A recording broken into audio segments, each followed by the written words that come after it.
As the leader of the Booner Pack, I lead from the front. All right, boys. Lock in. It's our core foundation, man. Grit. I'm fired up. I'm fired the f*** up, boys. It's pumping right now. It's got my juice pumping, boys.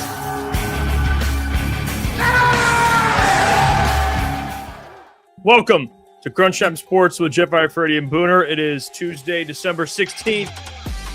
We are back. You see the Booner sign. If you're watching, hit the like button on YouTube. We would appreciate it a ton. Helps us get out there in the algorithm. If you're listening, leave a 5-star review. We got a great show planned for today. Jared Goff calling out fans. Dan Campbell talking about your guy, Alim McNeil. Yep. Talked about the team as a whole. Both went on 97.1. We got the quote. We got Top 10 Tuesday, of course. It is Tuesday, so we'll get into our Top 10 teams. Spoiler, the Lions are not in it. Lukas Klotz will be joining the show as well today. So we'll have Klotzy on later in the show to chop it up. His video is live on our channel, the one that got a lot of crap. We'll play it. He's on the stand today. He has to defend. Can I ask you a question about that? Yeah. Because I was in the chat arguing today. I just want to know what side you're on. You don't have to say the side because no one knows the sides. Where do you stand on this? Because I just need to know my alliances before I go into this. Like I need to know where.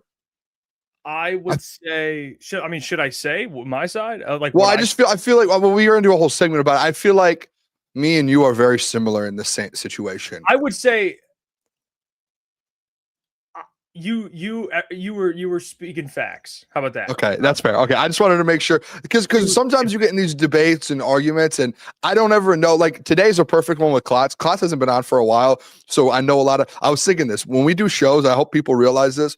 When you do shows for a living, you try and like run different scenarios through your head, like for segments. Like, how does this go? If this comes out, this is gonna, like one scenario I ran through is this is the first time Klotz has been on in months.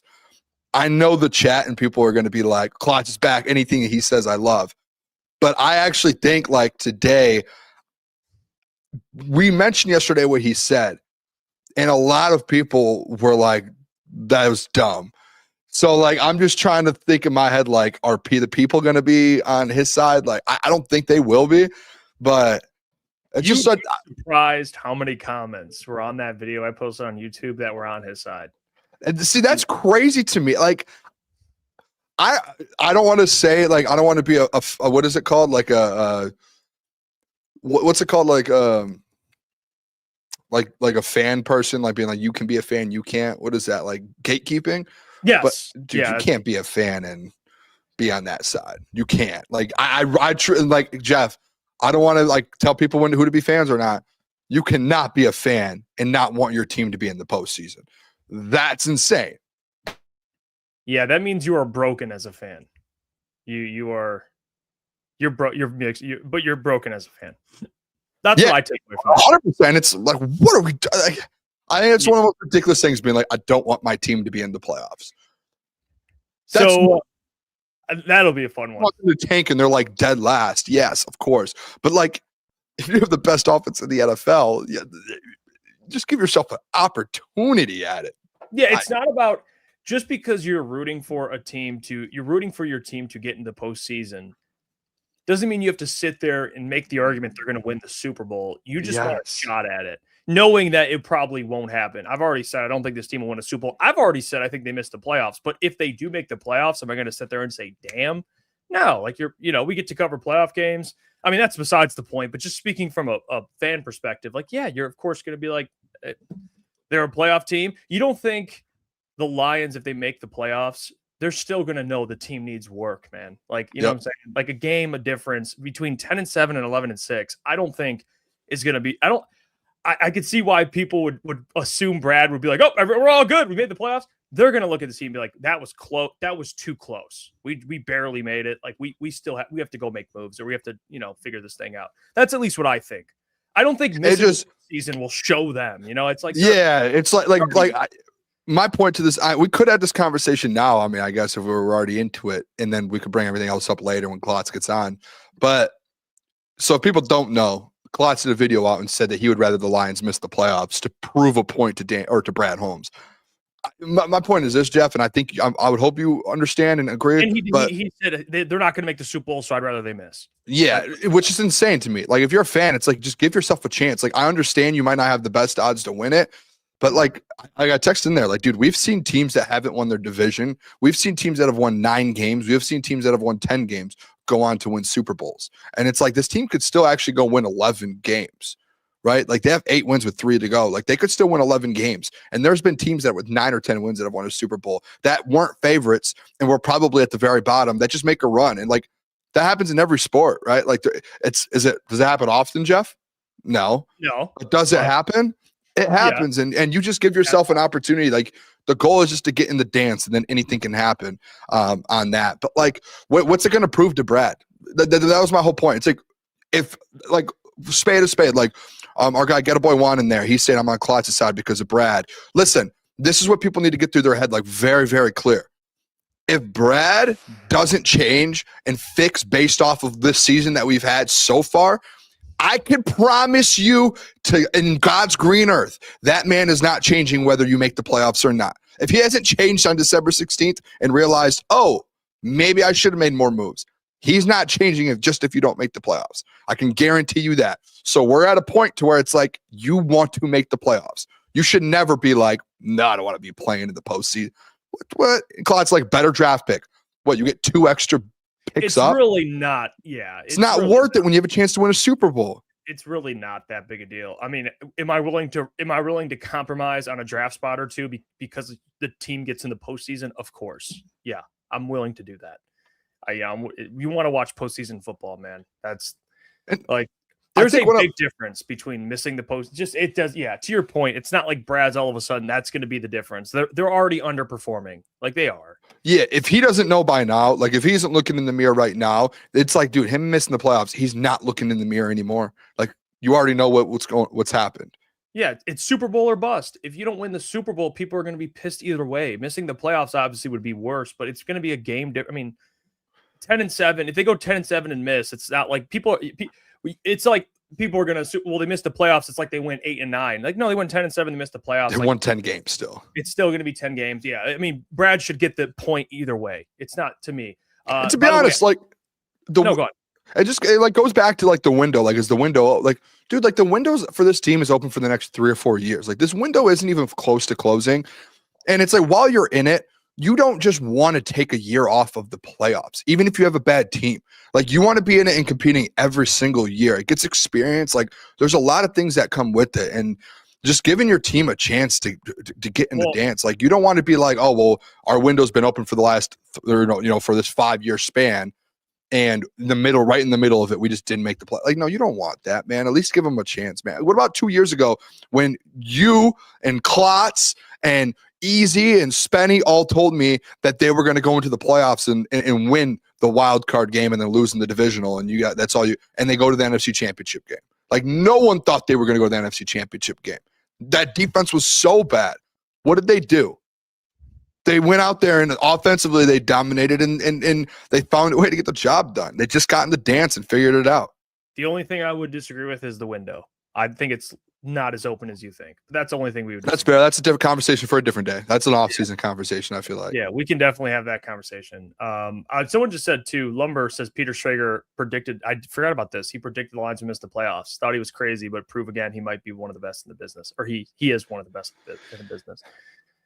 Imagine that's a take that. Yeah, I honestly, looking back, I don't know what. Did he say the Chiefs as well? Did he? No, it was just joke because the Chiefs also aren't making it. That would be a wild back-to-back takes if he did. But yeah, we'll talk to Klotz about it. Like I said, we have Dan Campbell and Jared Goff quotes, both from 97 The Ticket. I do want to get to the first one being Dan Campbell. He spoke to Costa and Jansen this morning, and he was asked about Alim McNeil in the last 3 games of the season. He said, the question was basically, they can't control their own destiny. He said, quote, "We got to win these last 3. There's no margin for error now. We must win. We must win. And that's just fine. That's why you love this game." Dang,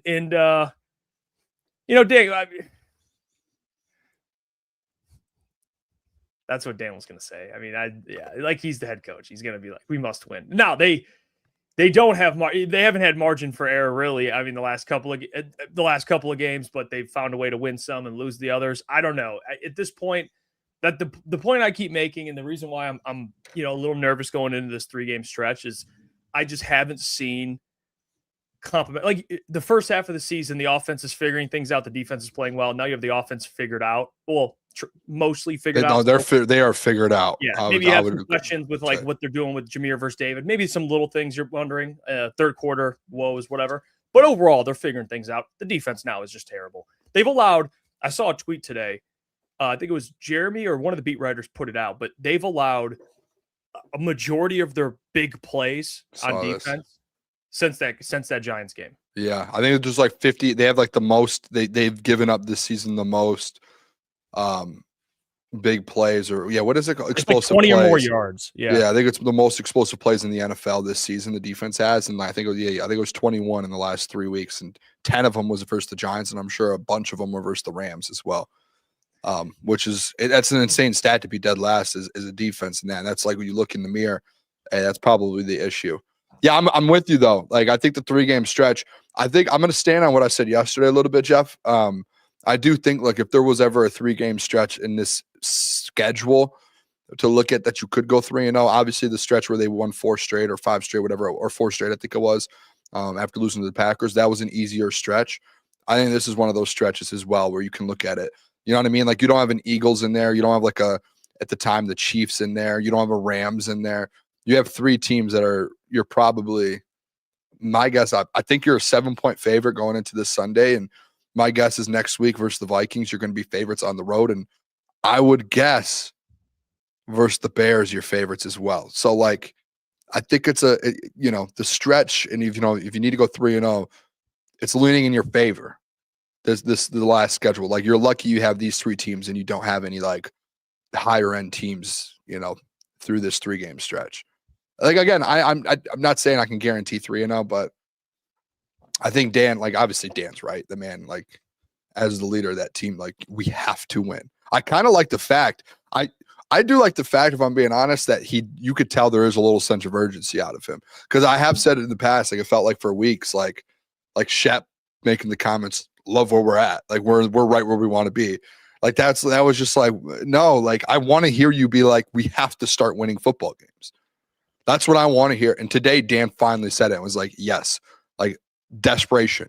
Because we've talked, dude, Jeff, everyone always is like the Detroit Lions are best with their backs against the wall, but they won't admit sometimes their backs against the wall.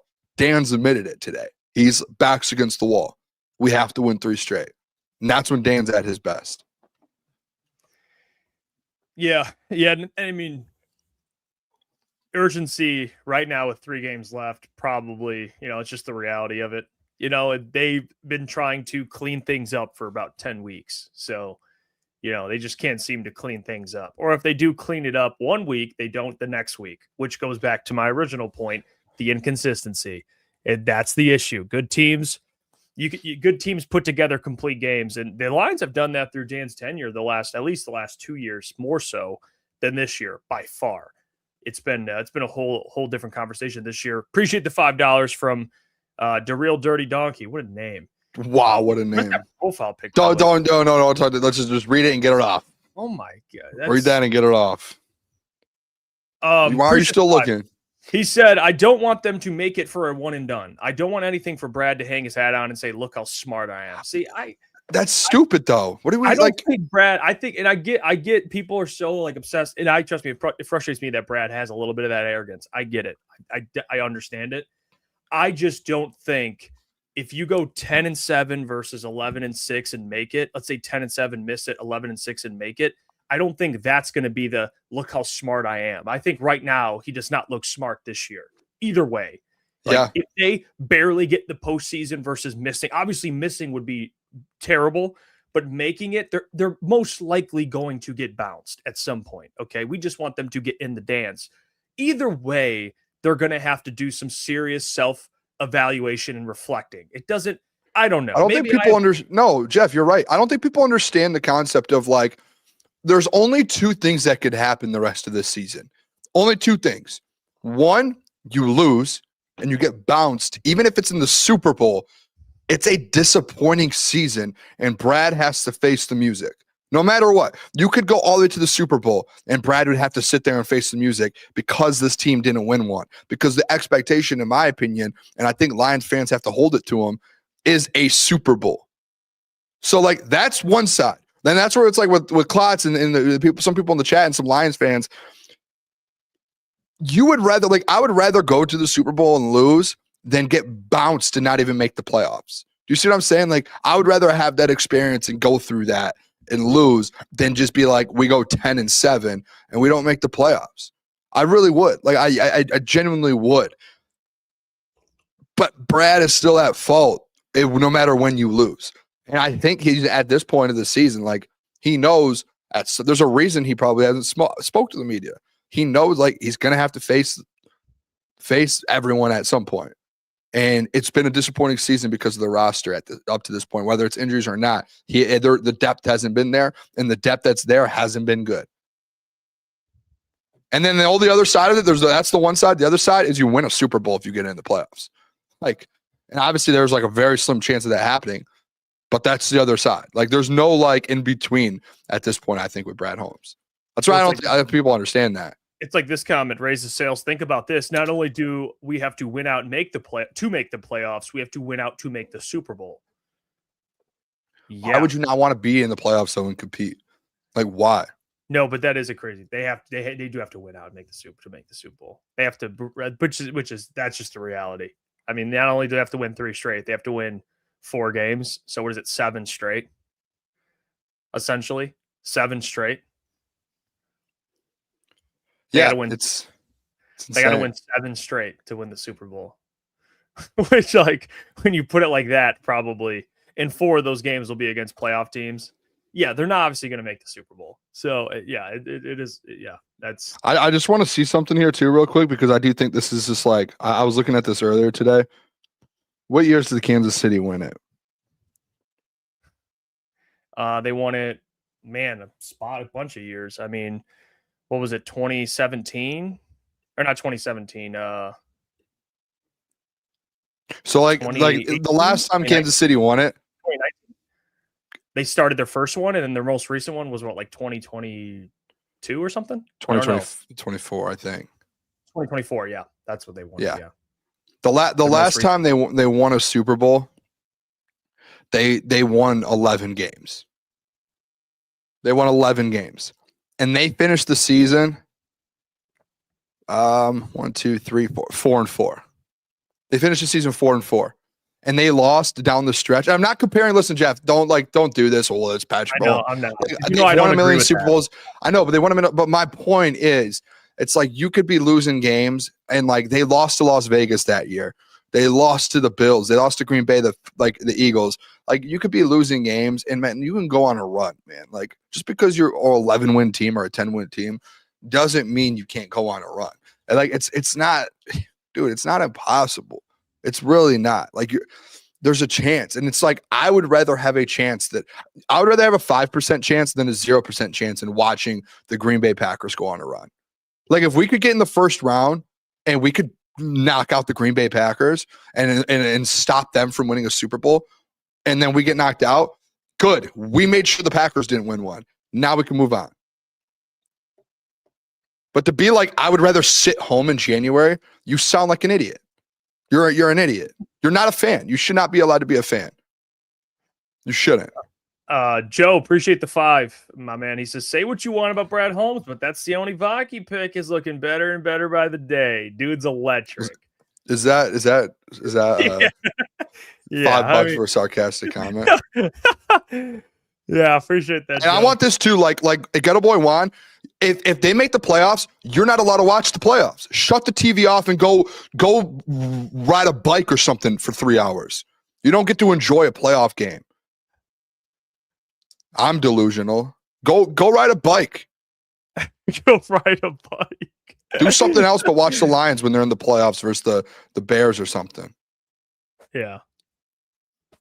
Again, I don't think they'll make the playoffs. I don't want to see Ghetto Boy Juan. I'm going to start writing names down. I don't want to see any of you guys. If they make the playoffs, none of you should be in our chat. Only the people. No one. Go ride a bike for a month straight. No. Hey, Jay, he did say if they win, he'll name his son after you. Don't care. You can't watch it. You won't be able to watch it because you shouldn't be allowed to watch it if you want them to be at home. It's like telling your parents, I don't want to go to this birthday party. I don't want to go to this birthday party. It doesn't sound fun. And then they take you and you go and you're like, I don't want to leave. It's you don't get to have both ways. You sit home while all of us go have fun. Well, sit on that couch and think about what you said.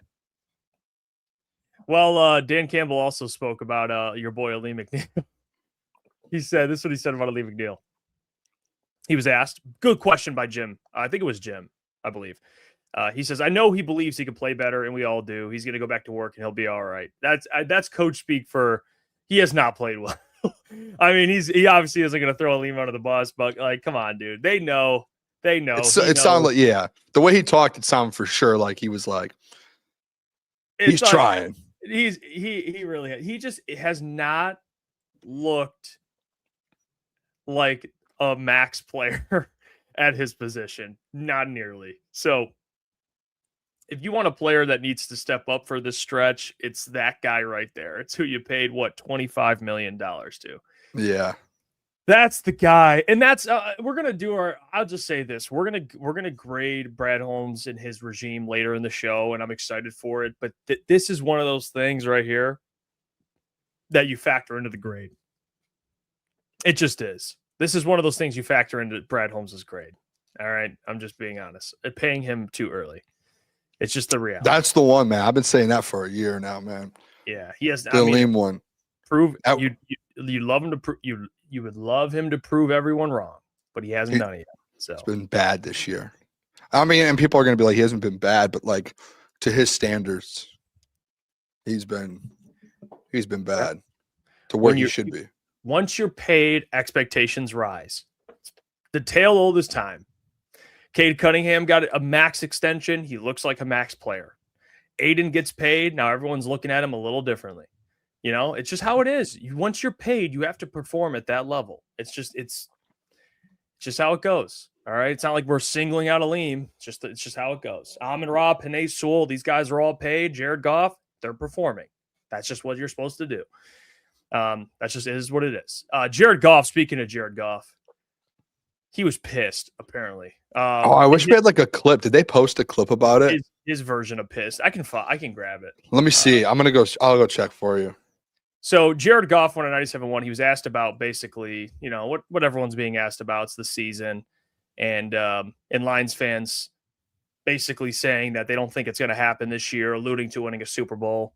And he said, quote, I don't need to reinstill faith in anyone. It pisses me off a little bit to hear that. We got to win this first one. Hopefully prove a lot of our people wrong. Quote, it pisses me off a little bit to hear that. Well, it should piss you off. And by the way, Jared, it's not that it's your fault. All right. Not that you care whose fault it is, but no one's going at you directly. But the reality is, Jared, you're playing the games. Fans are watching the games. This is not a great product, or at least consistently. So I don't know. This is what, by the way, I want to make sure I say this too. I want Jared to say this. This is what he should say. He should take the noise and turn it into it's us against the world. Like, that's his job. He's not going to be like, yeah, I don't blame him. You know, he's not you know what I mean? He's the quarterback. He's the franchise. He's not going to sit there and be like, I don't blame him, man. You know, this has been a disappointing season. I don't blame the fans. Like, he could say that, but you want a guy to be like, no, you know, I still got faith. I'm going down with the ship. It is what it is. So I don't have a problem that Goff's saying it, but it is just kind of like, I don't know. I mean, my response to it would be, yeah, that's the fans don't believe it in good reason. Fans don't believe it in for good reason. They watch the same games you do. You play in. So, yeah. It's interesting. I saw Rieger quote tweet it and say, oh, Jared's pissed at fans that were chanting his name and fans that have to watch Ben Johnson win the division potentially and fans that pay $1 million to go to games. Oh, they're all pissing you off. That was what Rieger quote tweeted. I thought that was kind of funny. I was like, yeah, that's fair. If you think about it that way, but I don't know. Like, I don't know if they should be. I don't know. I might disagree with you a little bit. Like, I don't know if he should go out there and be like, yeah, that pisses me off. I think he should be like, I can understand we're 8-6. Fans should be feeling that way. You know what I mean? Like your expectation, like you have a chance to not make the playoffs potentially. Like if you're like one loss away essentially from getting knocked out. I think, and I'm a Jared Goff guy. You know that, Jeff. If you're Jared Goff, though, you can't be like, it pisses me off hearing that fans are mad or they don't think it's going to happen this year. Like, verbiage is aggressive. I'm not going to say maybe being pissed off at fans is the wrong approach. Well, you could say like, hey, we're going to use that as motivation. Like we want to win for the fans. That's probably the better way to say. Like, hey, we understand fans aren't happy. Like we're just not as happy as the fans right now. Like we want to be 11-4 or whatever it would be, 11-3 right now. Like we want to be in a better position. Like if that's how I would approach if I was Jared Goff. In the moment, I can see why he hears that. Hey, they don't think it's going to happen this year. And if you're in that building working as hard as you do, I can, especially the quarterback, I can see why he's like, well, that kind of pisses me off. Like, what do you mean it's not going to happen this year? Like we're working our tails off to get this thing done, and we're coming up short. But no, like he should not. Like I don't know. I don't think he should be pissed off. I think he should tell fans like, hey, we're going to figure this thing out. Like instill some if you don't want the fans to think that, instill some confidence in the fans, man. Like tell them, you know. No, they're right where they want to be. Boom. Yeah, according to Shep, like this is exactly when we went to the year we wanted to be here, backs against the wall, one loss away from elimination. I guess that's the right way to say it. Maybe I misspoke with the verbiage. I don't agree with the verbiage, but I think this is what maybe for the most part change a couple words. But Goff should be reacting in the way of like, hey, we still believe, I believe, whatever. You know, I want to prove those people wrong, da-da-da. I don't agree with the part where he says it pisses me off to hear that. Maybe that's the part that, yeah, it's a little aggressive. I mean, he could feel that way. Just don't say that. Like, yes, that is a better probably way to say that for Jared Goff. And maybe Rieger's not completely wrong. You're getting mad at people for what? Watching a product. I mean, you're 8-6. You're 2 games above 500, and you had Super Bowl expectations going into the year. Can you really blame fans? I mean, not at all. Not at all. It's clearly that's why I think in that building sometimes like they want to this is just my feeling. I don't know if this is how it is, but it feels like some of these like guys in that building want other fans to always like celebrate them constantly, like win or loss. And it's like that's just not how this works, especially in Detroit with Lions fans. The fact of the heartache that Lions fans have gone through over the last 30, 40 years. That's just not what it is, man. Like Lions fans are going to be tough because they they're more desperate and desperate year after year to win a Super Bowl, especially when you're this close. And when you fall and you come up short, man, it's going to fall quick and they're going to let you know. Did you find the clip or no? No, by the way, I love all the guys that we know at 97.1. Swing and a miss. They just did not post the clip. Yeah, that's swing and a miss. They posted like 10 clips today, like 5 of the Red Wings. They didn't post Jared Goff saying the fans piss him off. At least that I didn't see it. ARF says, I think maybe you're taking it wrong. He's not pissed at fans. He gets pissed off when he's doubted. Competitive nature. In my humble opinion. Again, I agree. Like, I agree. Like, he should be like 100%. You just saying it like that, the way he did. Yeah, a couple, maybe it's fans maybe not what he said, it's how he said it, kind of thing. Whatever. I don't think, again, Jared is always been like that. He says all the right things, but again, the reality is the fans are 1,000% correct. I mean, even like none of them are going to say, at least while in the middle of a season, they're not going to give too much away. Maybe some of these questions that you ask about underperforming or the disappointing season they're having, that's for like after the season when they can actually sit back, look at the season and really evaluate. And you're not playing football every single week. They're focused on the Steelers. They're trying to win games. You know what I mean? They're not going to get too down and out. We did complain that, at least I did, that on Sunday it seemed like late in the game some of the guys just didn't look like they had any fight in them. at least you're seeing a little bit of fight out of Goff, I guess. I mean, he's showing a little feistiness. It is what it is. Bobby, appreciate the 5. He says, what he mad about? Ain't he ass in cold weather games? Week No, he's 18 actually not. Ain't gonna be LA. He's actually not, Bobby. Thanks for the donation. $5 for. Appreciate the 5 though, Bobby. Put the stats up after the Eagles game and go back and look. His stats in the cold are actually better than you think. It's a narrative that people make up.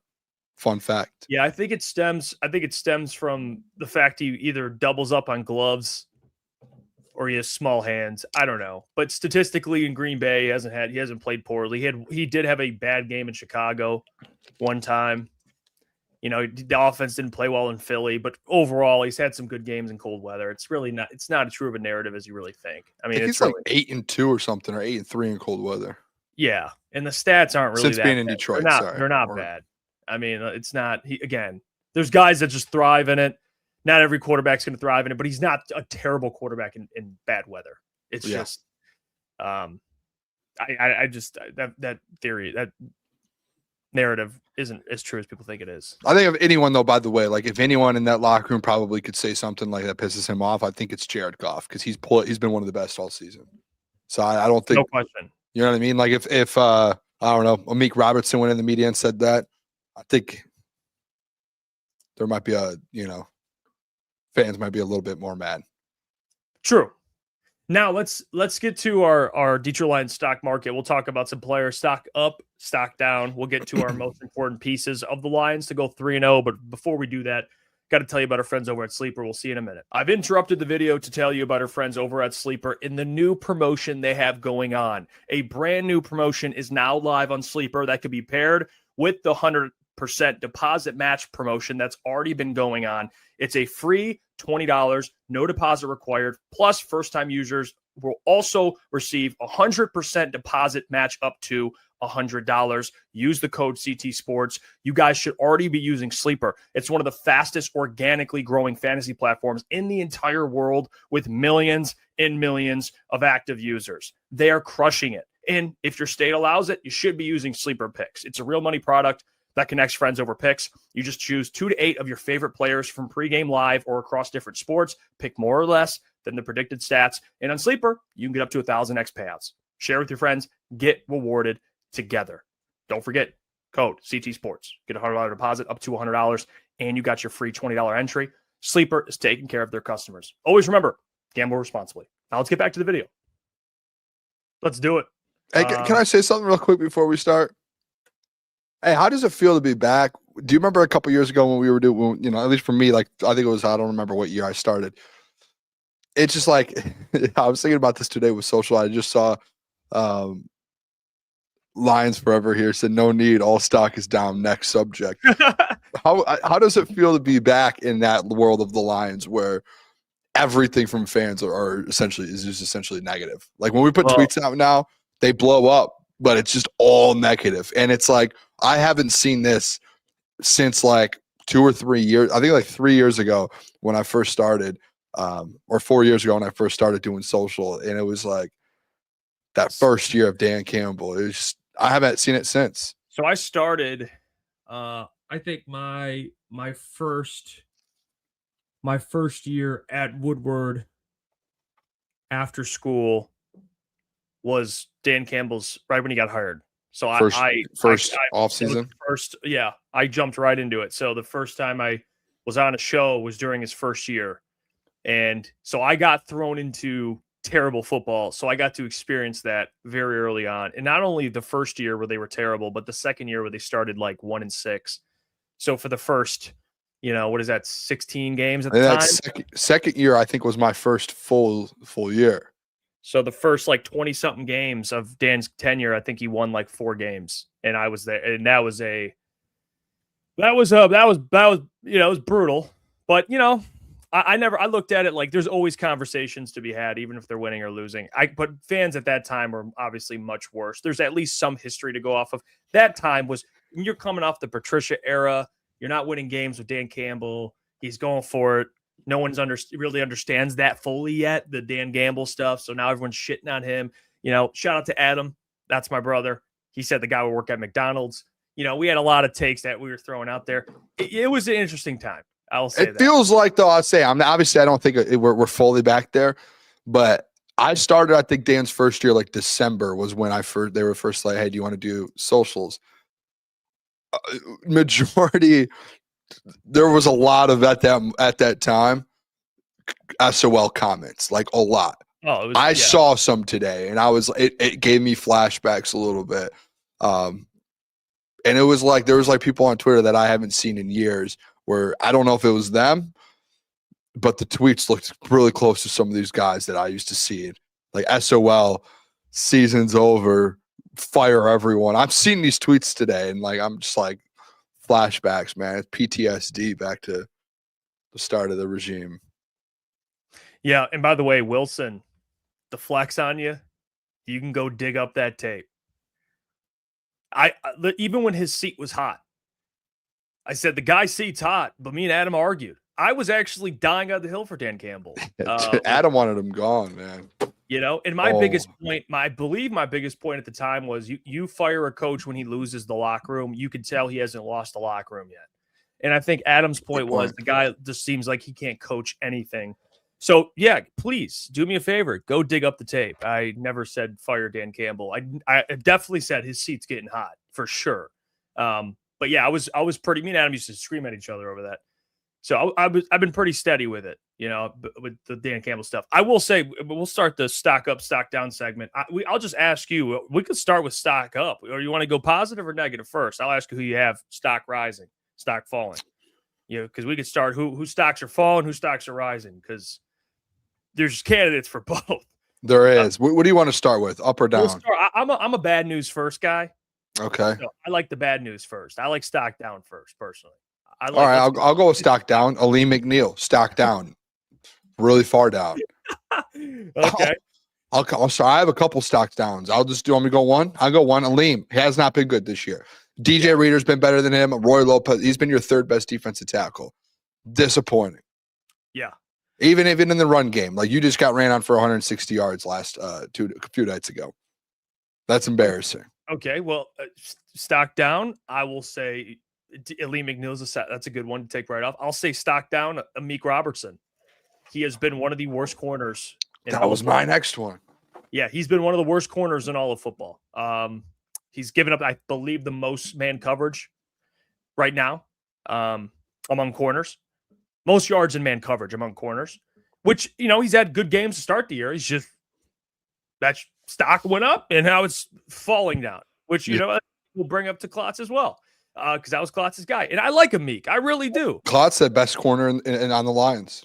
I like Amik. I think last year he showed a lot, but he after the first couple games, it's kind of like the same trajectory as DJ Reed. He just hasn't really done anything over the last couple of weeks. He's fallen off. He's jumping routes. He's making mistakes.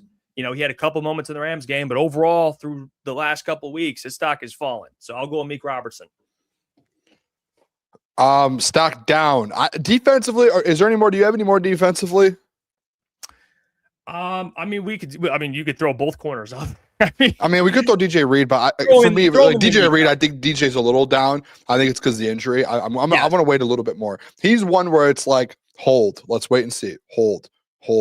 Because he is coming off a pretty big injury, a hamstring, and you could, at least with DJ Reed, like, he's put years together consistent. What you're going to kind of. I got another one on defense. Marcus Davenport. Well, stocks are. His stock was down at the end of the year. It was someone put stock. Now it's just free. Now it's just a free stock at this point. You're giving out shares for free. They're no longer public. They're not. He is not a public trading company anymore. You're giving out shares to everybody. So I'll throw him in there. He went bankrupt. Yeah. So yes, he went bankrupt. There you go. There's your stock downs. I don't know if there's any more defensively. Like, I think the linebackers have been good. I think safeties, obviously, like, you can't say down on the two guys that got hurt, and you can't really go down on guys who weren't expected to play. Joe, thank you for the $2. Joe says D Barnes. Joe said D Barnes. I don't know. Like, D Barnes, like, I feel like he had a bad game, but I don't know. Overall, I think as a whole of the season, Derek Barnes has been pretty good for you. Yeah, I don't know if I would say. So I can't be mad at that. What about Hutt? Yeah, Because his stock was was high the first 7 games. I would say it's down, but like if you're like comparing him to like Alim and I'm like, I'm not putting him in that conversation. No. You know, like he is still produced. Like he had the interception for it. Like he's had multiple sacks to end games this year, and he's had the interception. Like he's made very, very good plays. I think he's just still like he's still trying to get to that next tier, that next level. So I'll wait. Offensively, can I do this? Is this illegal? Tell me if this isn't illegal or illegal. Stock down. The whole tight end room. That's right. That's fair. I don't even know the half of the names in that room that's right now. That's like the Davenport. It's like penny stocks. Now it's just free. Now, yeah. I mean, we got hacked. Our systems got hacked, and someone stole all of our stocks. Yeah, it's gone. Yeah, a foreign entity just took our stocks. I agree. I would say that's really the only Cologne. Tristan Cologne is so bad, dude. His stock's decreasing by this. I don't know why they haven't just been like think about this with Miles Frazier. They're still playing him like every few series. If you just threw him in there, threw him in the fire, like you don't think by like half of a game experience he's going to get to Tristan Cologne's level, or like 1 or 2 games in with all those reps he's going to get to that level, dude, for sure. Mm-hmm. Just call it, dude. He was like the lowest grade offensive player last week. It's bad. Yeah, that's it. I don't like that one. That would probably be all for stock. I mean, there's a couple. Graham, yeah. I mean, that's another one. Probably those 2 guys. I would say for stock up, I would say on offense, Jamison Williams. Oh, did you see the tweet I put out today? Yeah, he is incredible. He's balling. He's doing everything he's asked of, and he's hooping. I mean, he's putting up great numbers. Hey, Klotz is about to hop on. Klotz said that Sam Laporta was going to have more receiving yards than him. If you go look at yards per game, Sam Laporta's like 40. So Jamal's like almost 70. And he gets like, dude, I put a tweet out today. Jamison Williams so far this season is 10th in the NFL. He's top 10 in receiving yards. As the wide receiver too, mind you. He's top 10 in yards. He's 48th in targets. He's almost outside the top 50 in targets, and he's top 10 in yards. That's insane. He's balling. That's nuts, dude. Like, imagine if you give him like a couple more targets a game, get him in the top 25 of targets. He's at like 1,200 yards right now, minimum. If you want, that's a fact. Yeah, he's playing well. Sock up for him, dude. He averages like 18 yards a catch. Who's stock up for you? Thanks, dude. Appreciate that. JMO is a good one, man. I'm gonna go stock up Jack Campbell, my boy Jack. Best linebacker in the NFL. I was actually talking to Klotz about this on Sunday. He's like, you think he's the best? And it's like he's right now 2nd in the NFL in tackles, and out of inside linebackers, I told you this stat, Jeff. He is 1st in the NFL in sacks, 5.5 among inside linebackers. And I believe he's up there. And he's, I think, 2nd or 3rd in the NFL in forced fumbles. Like everything he's doing, like there's not a linebacker right now. Like Fred Warner, if he wasn't hurt, probably would be playing at that level. But right now, he is the best linebacker in the game, inside linebacker in the game. Statistically, and if you just watch the game, that man, like watch the film, he is everywhere. In the run game, he's involved in every stop. He's been good in coverage this year. I don't know if there's another line and they're probably all linebackers close, but if you look at the statistics across the board, like sacks, forced fumbles, tackles for a loss, run stop, coverage, total tackles, if you put it all together, I don't know if there's right now a linebacker that's doing what he's doing. He's essentially like, this defense is so bad, Jeff. Dan said it today, like they're putting a lot of it on Jack Campbell's shoulders. Yep. Yeah, he's been incredible. He's a all-pro candidate. With all the injuries to Fred Warner, it opens up a lot, and he's taking advantage of it. So that's a good one. I would say another one. I mean, an easy one would be Jahmyr Gibbs. I know he didn't play well this week, but overall, Jahmyr Gibbs, his stock's been increasing. It was already high, but this year in totality, I mean, he was top 5 in offensive player of the year odds. What was it? Top 4, top 5. Again, let's say his is like, yeah, his is up and down like every 4 weeks. It's really weird. What was the stat you mentioned? It was like 2 touchdowns, 0 touchdowns, 2 touchdowns, 0 touchdowns, 2 touchdowns, or something. I think he has 2 touchdowns every other game, but 0 the next. He like goes every other with touchdowns. And the weird thing about Jahmyr Gibbs, and this is like why I think Lions fans are a little frustrated with him, is his last 3 games he's rushed for 2.9 yards a carry, 3.6, 3.4. Then he had that big one versus the Giants, and then like 3.3. Minnesota in the loss, he rushed for 2.8 yards a carry.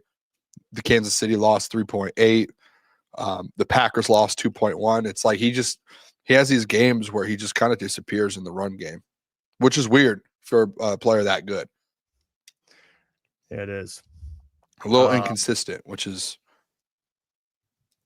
Now, speaking of someone who disappeared and then they reappeared. This guy's background. I mean, the absolute audacity. What is this? We're joined by the man, the myth, the legend, Ohio State Buckeye fan, Crunch Time Zone. that is. We should have like a song for him. You guys hear me fine? Can we make sure that you can hear me fine? I hear you. Yeah, clear, pretty clear. Sounds like you're coming through the AirPods. All right, cool. Can I ask you one thing, Klotz? Yeah. Can we admit maybe Jacob Rodriguez should have been in the Heisman room over Julian Sand? I'm just saying. Did you see the votes? Jacob Rodriguez had more first place votes by a lot than Julian Sand. Congratulations. My answer is no. I'm just saying, man. I'm just saying. The guy who's about to go win the Natty. If it's not the Georgia Bulldogs, they make me nervous. Even the Canes scare me. I think they run through A&M. I think they're a tough matchup for anybody. It's gonna be tough. But if it's not the Bucks, which I think it will be, I hope it's the Dogs. I hope Kirby gets another one. AG Barter said Lukas looks wildly different. He does. He's like, that's not Lukas anymore. That's it looks like his Sir Lucas. This is Dr. Lucas. Yeah, it looks like your credit score went up. I got my PhD while I was gone. Wow.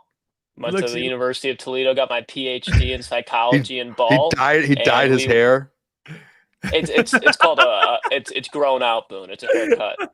You're not the only person who said that though. I went into my barber the other day and he asked me if I dyed my hair, and I got. It looks like you dye your hair, dude. Hey, come on now, boys. Hey, what's this background, Klotz? Come on now, boys. I mean, what's this fucking background, Klotz? We're in the house of Julian, the house that Julian built. Okay. Okay, Jerome. Not even is, gonna get into that. Get Boone mad real quick. I'm not. I hope you guys saw the Kenny Dillingham stuff today. It's interesting. Yeah, do you see like the most recent video that just got put out probably like 3 hours ago? Yeah, he's like they like, can you decline or deny that any rumors of you going? And he wouldn't decline. He was like, I'm just trying to support the people around me right now. Yeah. He's like, why would I go anywhere? He's like, I love this place. That's never gonna change. Why would I leave? I'm here. No, he didn't say that. He didn't say that on part. Yeah, we're looking at 2 different videos, Bucko. Are you sure? Because obviously. You did not. He did not say that. Maroon. I watched this whole thing. Maroon shirt. Yeah, I watched the whole thing. Hold on, we got to play that. Hold on. He did say what Klotz said like a week ago, though. Yeah, that was like a week ago. And then I'm in denial. Okay, I'm in denial. I was gonna say. That's the one move that I think Michigan could make that probably put them in a better position. But, Brian Kelly's coming. Don't worry. Brian Kelly is coming. Got some nice golf courses up. It was even nice enough to get Jeff. He started golfing. He's become an avid golfer. Brian Kelly can't wait. Can't wait. I heard I heard PJ Fleck's name is in the air as well. PJ Fleck, welcome him home. If that, I'm not going to say like what I would do. Like I'm going to always be a fan, but that would be be upsetting. Dillingham scares me though. Yeah, I think from what I've heard or what I've read, I think there's a world out there right now that Michigan is putting an offer out there that it's hard for him to refuse. And I think it was Josh Pate. I don't want to quote something wrong, but I just saw a tweet saying this is what Josh Pate said. That's interesting. Oh no, is it Klotz first time back? He's got internet issues. No, Klotz. This Kenny Dillingham has him frozen. Oh no! He's back. He's back. Look at him. Oh no! Hey, not Klotz without Klotz's Wi-Fi. Am I right, boys? Can you hear me fine? Yeah, no, you're All back. right, we fight through. We got like 3 Klotzes in the backstage right now.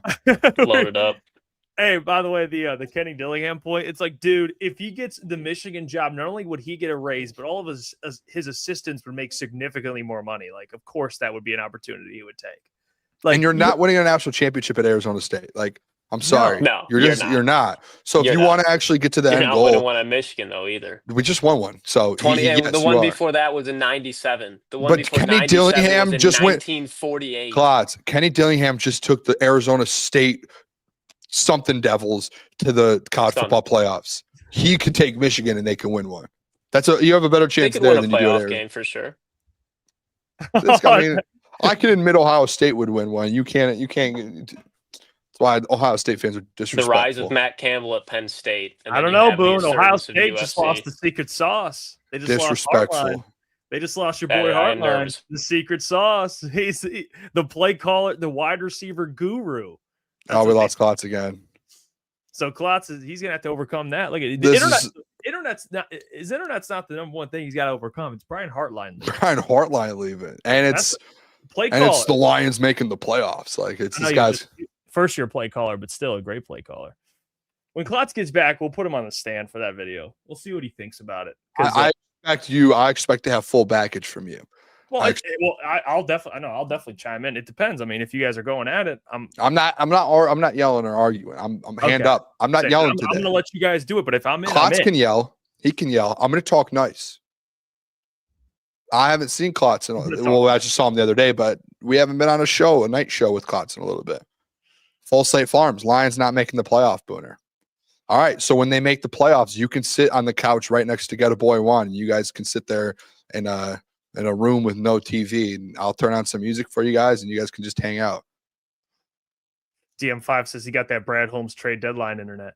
That's a good one. Yeah, that's yeah. Lions purposes must be Ohio State Wi-Fi failing more often than not. Yeah, he's the wisdom says, where are you at, Klotz? Toledo just got knocked the F out by Michigan State. You can't victory lap Michigan State beating Toledo basketball. Yeah, Klotz, I guarantee cannot name a single player on Toledo. No. He doesn't claim that. He probably doesn't know a player on Michigan State. Yeah, no, not at all. This is not Klotz is gone forever. I don't know if he's coming back. Yeah, when Klotz gets back, we'll talk to him. For right now, we can have the discussion that you had that we were going to have before. We kind of ran out of time there, but we were going to get into the 3 players that need to step up for the next 3 games, which I think is a good conversation. Because we were supposed to start with this last week, but now it's more relevant because the Lions just lost to the Rams. So Yeah, do you want to go back and forth? You go, I go. Yeah. You go, I go. Yeah, you want me to go? I'll go first. We should draft. Do you want to draft them? No. Step up the step up draft. The which Lions player needs to step up? And whoever has the best 3 at the end of the season owes the other one a pizza. Oh, I like. You know what? Let's do that. Let's do that after Klotz. Can we do that? I like that. That's actually fun. I like. That's a great idea. Let's get Klotz. I don't back know in. how we could tell who wins, but we'll figure it out. How we doing, Boys. Klotz? Good. I think I had to clear the phone storage. So if it collapses again, that'll be my storage. final bell. But I think we're good now. I think we paved the path. Are you on your phone? Yeah, when I tried doing it on my computer, it looked like I was a potato. Looked like I was off a razor. Well, I wanted. Fair enough. We wanted to bring up to you, Klotz, your take you posted on Twitter. We posted it on our YouTube. Yep. It got a lot of heat. There were some people on YouTube that agreed with it. There's some people that looked at that take and said, you know what, Klotz, I hate this team. I hope they miss the playoffs. Can you just kind of give a summary of what the hell you were talking about for maybe people that haven't seen the clip, or they can go check it out on your Twitter at Lukas Klotz with a 1 instead of the L. But Shout out to it. Break down your damn clip, Klotz. I mean, why do you think? I want to start off with this. I don't hate this team. Okay, this team is just constantly putting me in pain in 2025. So right now, there's a lot of emotional attachment. Are you reading? towards Hold on. negative Are you reading side. off a teleprompter right now? You're reading off a piece. Did you write a speech? Did you write a speech? Nope. Oh, he's on his flannel Sam. He's on his This is one of those things where I even said in the video, I was like, I haven't been posting on Twitter because it's been strictly negative that would come out of my mouth, and it's like a headache. So it's just all these times I'm reading these comments, I'm like, just be funny, do something. Don't get actually mad because then it turns into a headache. But anyways, I don't hate this team. But this team has put me in pain for too long. And then I go on Twitter and I see, they're going to win the Super Bowl still. Trust Brad, trust Dan, they got it, Jared. It's like, dude, in 2024, I was there for it. I was like, you know what? They got the recipe they need. Even though there's people that are like, hey, that defense, mid as fuck. You're not going anywhere far with it. And Jaden Daniels exposed that in 2023. I was like, boys, let's go win the bowl. You could see it. You could see the momentum. You could see the talent. You could see everything meshing. There has not been since week 4, a point where you looked at this line, seemed like it's meshing right now. It looks great one week, then the loss. Win, loss, win, loss, win, loss. And ironically, most of the times when they lose, it's in a divisional game or a team that's a contender. So you just look at how the NFL has worked in the past. This Detroit Lions team does not have the formation, whatever you want to use. It doesn't have the ingredients to go in a Super Bowl. And if they make the playoffs, read that paper. If they make the playoffs and they win a game, which is possible, absolutely. You look at that season, you're like, you know what? If they were just healthy, they really could have did it. They really could have did it. And it's a little crutch. No, I want to see this regime in 2025 burn. I want them to be in pain for the product they put on the field for 17 weeks of the season, because people like me, and I'm still getting shit on, we're like, hey, you know what? You lost Ben Johnson. You lost Aaron Glenn. And the one that people weren't talking about enough was Frank Ragnow. You try to bring him back, that's not even possible. And it's like, we're just going to ignore this and just keep developing. Keep getting these bargains. We're not going to make any trades at the deadline. Who fucking needs them? Who needs them? What's the point of a trade deadline? What is it? We do our trades in the offseason. We move up 2 third-round picks to go get Isaac Tesla. And then months later, we are going to re-sign Jamison Williams. So, yeah, we traded 2 third-round picks for our wide receiver 3 for the next four seasons. What are you doing? What are you doing? Marcus Davenport, get over here. You were hurt? Get your ass back over. You're going to get hurt again. You're going to try. You're going to really try. All right? That's what we want you to do. I'm tired of it. And I think there's a lot of Lions fans that feel the same. But you know, when you care for something, you care about someone, and it's just like they need to get smacked in the face with a dose of like, hey, wake up. Wake up. You ever have that friend that's chasing a girl that's not healthy for him? It's, hey, wake up. Wake up. That's what the strategy is for the Lions right now. Start worrying about 2025 and stop worrying about 2028. That's my piece. Wow. So Klotz, let me just start by saying this. You're obviously very upset. Okay. Yeah. And I think you're obviously very upset. You're right or wrong. You're speaking from a place of emotion. You know, absolutely 100% emotion. 100% emotion. I want this regime to burn is insane. In 2025. In 2025. No, you didn't. You said I wanted to burn. I said in 2025. I wanted to. I have the script, Boom. I can flip the page back. I got the script. No matter what, you should never want a regime to burn. But Klotz, this is what me and Booner were talking about earlier. So we are on this is the year of accountability. Okay. I think Brad and Dan, you know, got to look in the mirror a little bit. Dan, just from a fact of, hey, you missed on coordinators.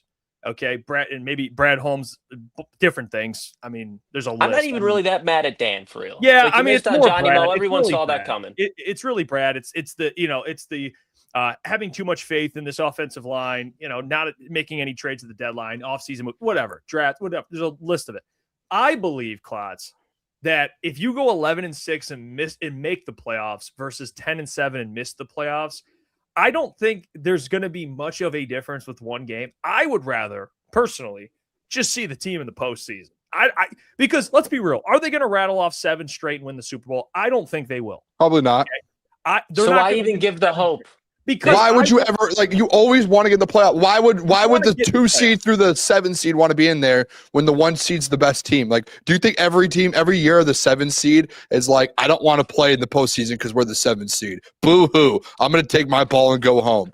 No, that's like that's like no. Hold on. We should have. You got your turn. That's the biggest loser. That's who cares? That's the biggest loser mentality. Grow a pair of nuts, man up, and if you make the playoffs, tie up your shoes and go be a man and play some football and try and win a football game, Lukas Klotz. It's good to know that you are someone, when times get tough, you're just going to turn your head and walk away and say, I don't want to try. I'm over. I'm giving up. You're going to keep. Do you do that in everything in the world? No. I know you personally, Klotz. You put your head down and grind. So why all of a sudden are you like, I'm mad that we lost. I'm mad that you're. What are you talking about? It's the biggest loser mentality of all time. You shouldn't be allowed to be a fan. You shouldn't be allowed to, if they ever make the playoffs next year and they go win the Super Bowl next year, you shouldn't be allowed to enjoy it if you personally want this team to burn. Listen, I think there's two different things. There's one thing to where if you don't believe this team can make the playoffs and you don't believe going. Hold on. If you don't believe this team can win, that's one thing. But to say you don't want them to, that's a completely different thing. That's dumb. That's asinine. And as a fan, and even like that's one of the most idiotic things of all time. Like, do I think they can win it all? No. Do I want them to get in the playoffs in the tournament and get an opportunity? Yes. Both things can be true, but you can't sit there and be like, I want them to burn to the ground. That's so crazy. You're not a fan. Like you like that's one of the most asinine things I've ever heard in my life, dude. Insane. It's insanity. It is. It really is. Well, here's the great thing about what I'll address first and lacing up my boots and going to work and playing some football. It's a great thing about being a fan, which I think I am, and I might not meet your definition of a fan, Booner, but been following this team since a wee little lad. A lot of pain. Okay, so we can all three get on the same page. They're not winning a Super Bowl, right? So I'm just done. I'm over it. I'm tired of hearing Super Bowl contenders. So you just quit and pack things up. When things get hard, you just pack up and you walk away. That's good to know as a friend. This is what I'm saying. I'm a grinder, right? You admitted it. Because I grind. But I didn't know you had this mentality in you. I didn't know you had this mentality. Hey, you give up on everything. You had your soapbox. I got like 3 laps in around the room. Listen, all right? If I grind at something, I really work at it because I think it's possible. I believe in it. I know deep in my heart, maybe there's a smidge of doubt, but 99% of me believes that, you know what, it's going to happen. There's 0.5% chance I think this Lions team's going to win a Super Bowl. So I'm not going to invest into it. And I'm not going to go through a whole week of wild card. And God forbid they win that game. Then it's really going to go nuts. They're going to go to the bowl. You help me. This is the most ridiculous thing I've ever heard in my life. This guy just doesn't. You know what this tells me? He just doesn't want to deal with hard time. He can't. He's weak-minded. I'm already over it. The hard times were met when they lost JJ McCarthy. I was like, this is trouble. And then you just continue to see how when they play these physical teams, it's like anytime adversity comes along, Klotz breaks. That's what I'm hearing here. I think breaks. You shrivel up. You shrivel up. Anytime it comes, you just shrivel up. Hard times come around, you shrivel. I don't think if hard times come around, I necessarily shrivel. I don't think this is what it feels like. I just don't think. But here's the thing: I want them to burn to the ground this year. Yeah, what? With their mentality. Look, you can take that dead to heart all you want. Obviously, I'm being exaggerative, but when you look at 2023. In 2023, they were a better team. You could see it, everything, the aura farming, JMO reverse in the NFC champion. You just went. You've been going this whole time. Go ahead. I just want to. I'm not even going at you, Klotz. Steve Wild. Nah, bro, he's a real fan, not one that just wants a borderline playoff team. Jeff, you could back me up here. You could back me up with this. We don't think. The people who want them to still go out and win and go in the playoffs, we don't think this team is a Super Bowl team. So what are we doing here? We are with everyone that thinks that this is a borderline playoff team. Like, we are as mad as all of you, but we don't want to sit here and be like, I hope they go 0-3 and miss the playoffs to prove up. What's that gonna do?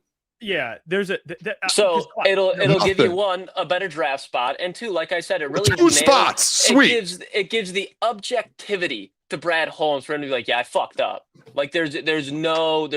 If you get in the playoffs and you win a wild card game, then there's like, yeah, I messed up, but it's not. Oh, I fucked up. I think there's a difference in wake-up calls. When you're sitting third in the NFC North and you're splitting with the Minnesota Vikings, I think they beat the Vikings this time around, and you split with the Minnesota Vikings, that's like, oh, like I really fucked up. We got lapped here, quick. Got lapped by the Bears, dude. But Klotz, this is where I think me and you, because I think they missed the playoffs. I think they go 10-7. Okay, I think they win against the Steelers and Vikings, lose against the Bears, 10-7. They missed the playoffs. Okay, so prediction wise, I think they missed the playoffs. Where me and Booner can't see, and Booner thinks they'll make the playoffs. So that's where me and Booner are kind of different. But we both agree that we would prefer to watch playoff games because you want to be in the playoffs. I think because they're not going to win. Like, I'm sorry, I have standards, okay? And I've seen what this Lions team ceiling is, and they're hitting the floor right now. So yeah, I'm not too hype to go watch the Lions go up against travel to Philadelphia again, go on the road to LA again, go wherever on the road. I think they could beat Tampa. I think they could get in there. I think there's a shot. Again, you got to travel to Chicago, so that makes it regardless. Travel to Seattle? Hell no. I don't want to see them on national television where my hopes are up just to die a slow death. They're gone. Don't be a fan if you can't handle the ups and downs. Don't be a fan. Don't be a fan. Go to a different. Just like Ohio State. Go be a different fan. When the season ends, I'll be like, all right, Brad, come on now. This is ridiculous. I had to take a regime. This is so ridiculous. I had to take a little rain, and I'd be like, you know what? I'll come back. I'm obviously a fan still. I'm at the watch parties. I'm watching the games, but I'm not very happy. Just don't be a fan. If you only are around for the ups, then don't be around at all.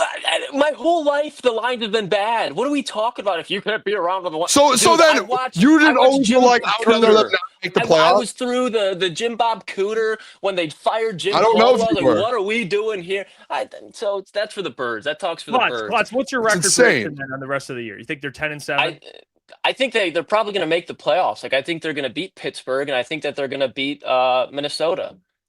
So hold on. So you think just make sure. So you think they lose to Chicago? I'll ask you right now. They're not going into Chicago and winning.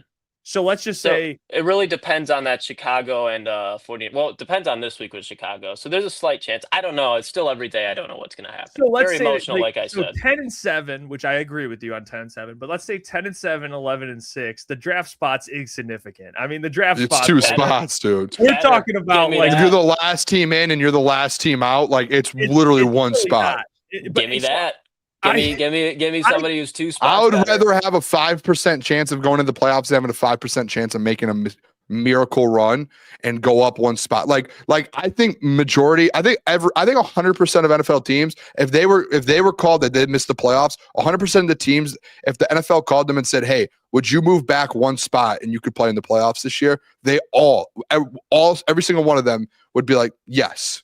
Well, I'm sure they would because that's their job that it's depending on. It's not my job. Exactly. So why?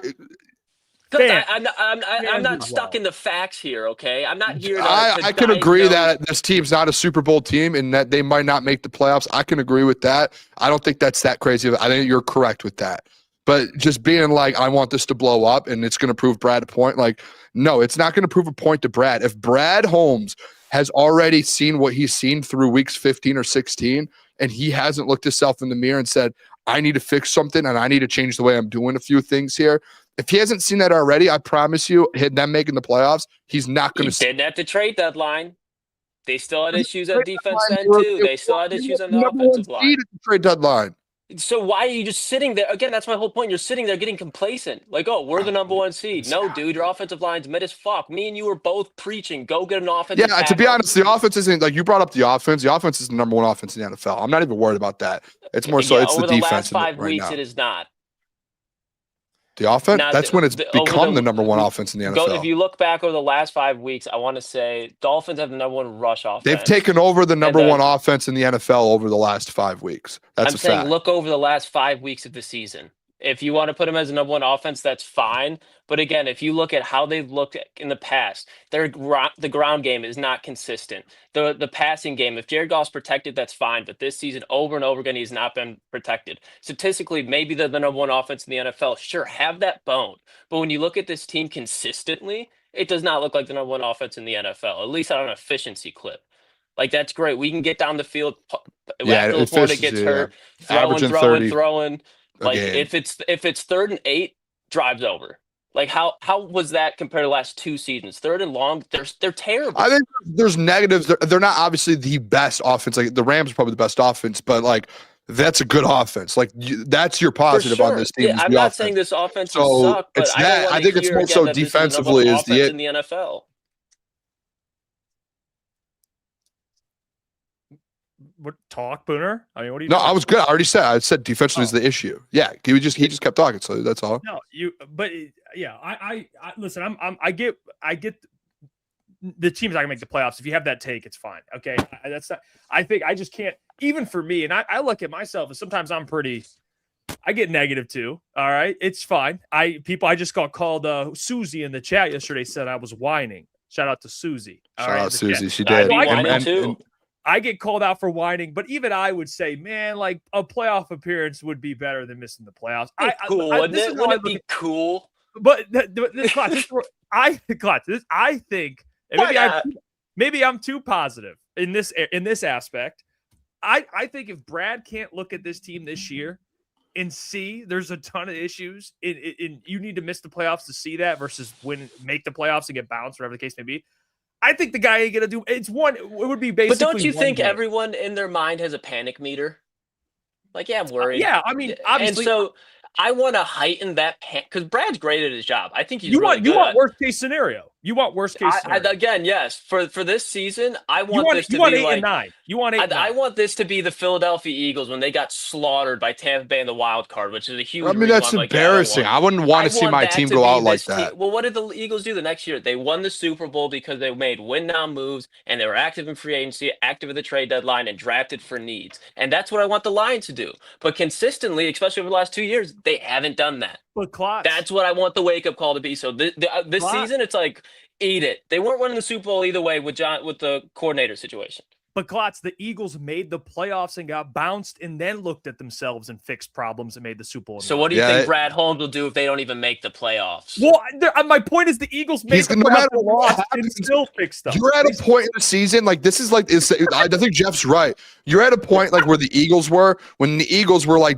on the major downfall before they won the Super Bowl. Like you're at that point already. Like Brad, again, the point is like Brad should already be looking at himself in the mirror.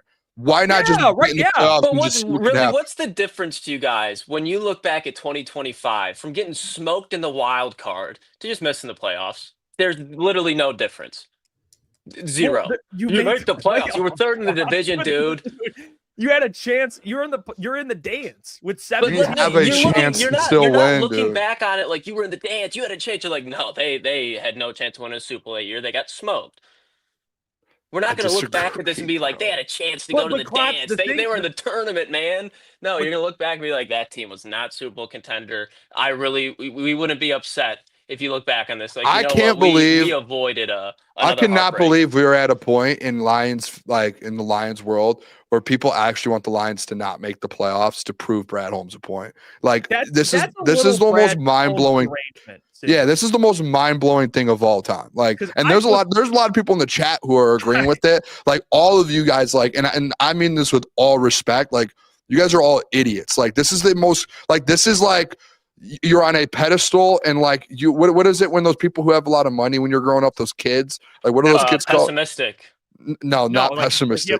Like a nepotism baby or something? Like kids who just make a lot of money. Trust fund baby? Trust fund. Like you guys are all trust fund kids. Like you all are like, oh, like we've been good the last couple of years. I want to be better. I want more money, Dad. Give me my Porsche. Like that's what this is, and it's entitled. And it's like, sit down and like he found the word. You want like you're like, I'm not doing anything until I get my Porsche. Like that's what you want. Like Brad's it's back. Listen, Klotz, it's not that like, oh, well, like, what did he do last year in the offseason? You are now going into a year, like, if you make the playoffs, which you should want it, if you don't win the Super Bowl, it's another failure of a year. And Brad, for a second year in a row, really a third year in a row, when he's had an opportunity and a team to do it, he has to look at himself in the mirror. If he falls short, even if he goes to the Super Bowl and loses, he has to look in the mirror and face the facts that you came short again. But the fact that there are actually people in this world that are supposed to, hey, I'm a fan of the Lions, and you're like, I want their downfall to happen. You are it's for the rest of the season. Entitled No, I think Entitled.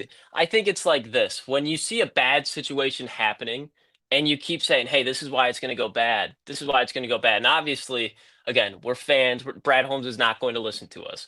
But when you see like, "Hey, there's warning flashes," and they just keep driving closer and closer and closer to the you're eventually just going to be like, "Dude, I'm not like you see the issue. We're not addressing it. So I'm going to go ahead, go for that. Can You I get out the car and you assess the damage. I'll be right there to be like, all right, let's go." just want to address Come on, you a had your comment real fun. quick? You Can I went address a towards the- you comment? went towards a warning flash. Combat, like, this is where people need to just understand. You need to be smarter when you comment. Shout out to Combat Legs Vids. He's in our chat a lot. Shout out. Cartier.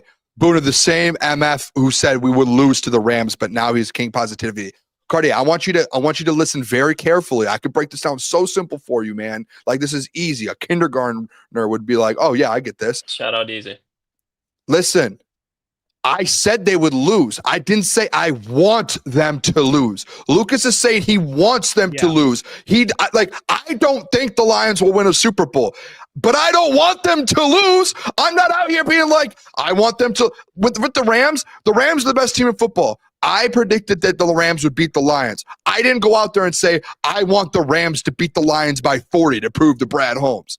There's a difference, Cartier. Please, like, understand it. I need people to just be a little smarter in these scenarios, man. Think about it a little bit. Yeah, no one's. Yeah, that's a good point, Boone. Look, he's saying again, you wanted the Lions to lose versus the Rams. I never once said I want the Detroit Lions to. You're making things up. Don't comment and put words in people's mouths. That's the worst thing to do. I'll never bring one of your comments up again if you're going to make things up. It's bullshit, and honestly, it's sad that if you're again predicting something versus wanting something to happen are two different things. Okay, Streams only. You're a clown too, bud. Predicting and wanting are two different things. Two different things. I predict they missed the playoffs. Am I going to sit here and go, I hope Aaron Rodgers throws a touchdown here? No, I'm not going to be sitting here against the Steelers and rooting for them to lose. Okay, I'm not going to. I won't be rooting for them to lose, but I promise that I will not be sad at all if they lose, and I really won't be that happy either. I mean, I'm not. I feel like they are what we thought. I have Asperger's with the Lions. I have line Asperger's syndrome right now. I have no emotion towards them. If they win. Jeff, I can't sit. If they make the playoffs, I'm not sitting next to this guy during the playoff game. You might have to, Boone. No, we have to get. We're going to give Klotz like his own. Like, we're going to go get one of those like chairs in the garage, like those folding chairs. As the other team scores a touchdown. Oh my gosh! If you did that, I would leave. No, I would leave. I would leave. I wouldn't be able to handle it. I'm just happy the Texans are in the AFC. Texans would be terrifying to play for this Lions offense. Think about the NFC, Boone and Klotz. Like, that's another point of like. I don't think they'll win a Super Bowl, but like that's why I just want them in the dance. Is like just give it a run, man. Like I don't mind that. I don't mind sacrificing a couple draft spots for making the playoffs, whether I believe they will or not. If they do, cool. Like you face the Seahawks in a wild card spot. Okay, so let's think about that. It's going to be probably 20 degrees. You're going to be traveling across the country against probably the top 3 defense. You're not covering JSN, so it's going to be a low-scoring game. Your first round matchup's probably going to be the Bears. So don't want that either. But you've beaten I'll take the Bears. I'm taking the Bears. Okay, take them. That's probably the best. And then your second round matchup is potentially like the Bucks. Bucks are losing whoever they play. They ain't making it. But if the Bucks somehow if you had a path of Bears, Bucks, Rams, Jeff, I think me and you are sitting there happy in the NFC Championship game going, all right, Klotz, like again, and now it sounds like people are tuning in. It's like, well, these guys think they'll make it. No, but the point is, if they make it in the dance, I'm cool with that. I'm not going to root against them to not make the dance. You just have an opportunity. Like you have a percentage of a chance to make it. And like Nick being like, Boone, you're dead wrong. What am I wrong about? I don't think they're a Super Bowl team. Like, I think, I don't think people understand. I don't think people in the chat, like, no one understands like what Jeff and I are saying. Yeah. The argument isn't that I think this team is good. Like, that's not the argument. Like, look at Full Slate. Booner's talking Super Bowl. Like, that's not what I'm saying at all. I don't think this team's good enough to make a run and go on to Super Bowl. Like, they're just not. I said it a week ago. You wouldn't mind them getting in the dance. You're not going to root actively against them. Yes, this argument is literally like if you're just tuning in, the argument I think people are just signing with Lukas just because they're just. I've I been think here in a while. Yeah, People on my side. I literally Klotz. I literally to start the show. I go. We were talking about this, and I was like, I prepared myself that the chat was only going to side with Lukas because he hasn't been here for months, and it's happening, and I'm getting worked up because of it. So I need to take a step. The people's champ. I need to take a step back. They know. They just need their hope. Somebody that's feeling the same way they are. It's just they don't want to go on social media. Well, read the comments under your tweet. Yeah, well, dude. Again, those are the people that. I'm learning Twitter's fake. I feel, or X is fake. Twitter. No, it's the not. thing that it's just the sucks is like you could make 1,000. Are in a different dimension over there. Yeah, I don't understand. You could make, or at least in my experience. Dude, I do love some of the people, man. I could make. And by the way, like the keys to wisdom, I'm not a flip flop, right? Jeff, what did I do a couple weeks ago? I said the Booner path is on pause at the moment. Yeah, by the way, Boone, it's pointless. If you don't understand the conversation, it's pointless, Steven. It's really not. Then it is what it is. Yeah, you know what the chat. It is. If you don't understand what we're saying, then it's fine. You don't have to. But we could explain it 100 times. You'll never You just have like it's not really that big. It's really not that. They're just realists. That's all. They know what they're talking about. No, Klotz. We like. I think. I'm not saying nothing. What I think will happen, they're gonna look in the mirror either way. So that's where 10-7 miss the playoffs. They're gonna look in the mirror. I think if they go 11-6, if they do, I don't think they will, but if they do go 11-6, make the playoffs, and let's say in your opinion, Klotz get bounced in the first round, whatever, then I still think they're gonna learn something. Let me ask you this. That's where I don't agree with. Let me ask you this, Jeff. Game 7 of the NBA Finals. Okay, let's go. What's your favorite Bron year? What's your favorite LeBron year? I would say favorite LeBron year. I would say about 2017, 2018. Okay, 2017, 2018. It's game 7. Okay, this is now a hypothetical. This is game 7. Okay, yeah. Bron, everybody, obviously, that's the guy who's got to score. They lose. Cleveland, the Cavs, they're out of there. LeBron in situation 1 goes 10 from 16 from the field for 20 points. Versus LeBron goes 3 of 14 from the field for 9 points. Which case do you think LeBron's going to get more pissed off and be like, I need to get in the fucking lab about? It's probably going to be case 2. So I want this to be like as a, hey, Brad Holmes, you went 3 for 14. You didn't go 10 for 16. I want that extra fired up Brad Holmes. This is like a tough love I'm having with the Lions right now. Letting them just fuck up, man. Fuck up so you redeem yourself in a big way. Everybody loves a comeback story. Everybody that loves that guy who fell. Can I ask a question? Real quick, can I just ask a question just between Jeff and I real quick? Jeff, can I ask you a question? Yeah, go ahead. Hey, if the Lions hypothetically, I don't think they will, but hypothetically get to a Super Bowl, is key. We're not allowed to let Klotz cheer if they win, correct? Like he's not alled to enjoy Let's it. put money on that case even happening. How much? How much I'm you want to put on there? This is hypothetical. I'm just asking. Listen, I'm just asking if scenarios happen and turn out. I think there's like a 2% chance it happens, but if they somehow, some way, they found a way, and it was like, whoa, wait a second, he's not like if they get to that MC Championship game, he's not allowed to cheer, right? Like he's not allowed to show up in Lions gear and be happy. What would you do if I ended up going to San Francisco for the Super Bowl, Boone? What would you do if I was just sitting there in Santa Clara? You're not allowed to be a Lions fan. Super Bowl. You're not like with these takes. I knew with these takes they were going to be here. And listen, like Steve Wild says, Booner, you don't make. This isn't even me making laws. This is a person being like, I hope they lose. They suck. I hate them. I want them to burn. And then when they have success, that's hopping back. That you know what that's called? Actually, I learned this in college. We always one of a good coach that I used to work with all the time. He used to call people like that front runners. We hated front runners in our program. We would be, we don't want front runners. You didn't develop them at Saginaw, did you? No front runners. No, we had no front runner. It was, hey, if you're a front runner, you're gone. You're out of the program. We don't want front runners here. We don't want people who don't want to work when times are tough, and then when things are good, they're just gonna be like, oh yes, I'm here. Let me ask you this though, Boone. What do I have to do to work? Front runners are bad. What am I working at here? What physical time and labor am I putting into it? What do you mean? Like the line, like you're saying, you better want to work. What's my work here? I mean, working is having to struggle with all these losses and going through this. But I'm going to and have to do sitting that through it in the first round. regardless. In the first round, if they make it and they lose, you have to sit there as a fan to enjoy the good moments. You have to sit there during the bad ones. That's what it is. Isn't and that, again, isn't that what I'll be this doing? isn't the argument. Isn't if we again? I want people. Jeff, we got to reiterate. This isn't us saying that they're going to. I don't think they can. This is Klotz saying he wants the Lions to burn to the ground. For 2025. I'm essentially like meltdown this year. Klotz is an arsonist, and he is coming into our castle trying to burn it down. And right now, me and Jeff are castle. No, and we're security outside right now trying to like. We have an intruder. Where is he? We're trying to block Klotz. But it's like long term. Let's say I get in there and I tear that bitch up. Okay, castle destroyed, and you guys come back and you build a bigger, better castle. Wouldn't you just? Well, if you destroyed our castle, you're not allowed to come around. Because I'll be the guy that'll be like, you know what? He was a prick. It's like this. He benefited us long term. Think of it like this. How about this? I'll put it in a scenario for you. All right, hear me out on this. All right, big beautiful building. Okay, but that building has issues, yep. Foundational issues. Different structural issues. Shouldn't have passed code. In your scenario, you want this whole fucking thing to burn down.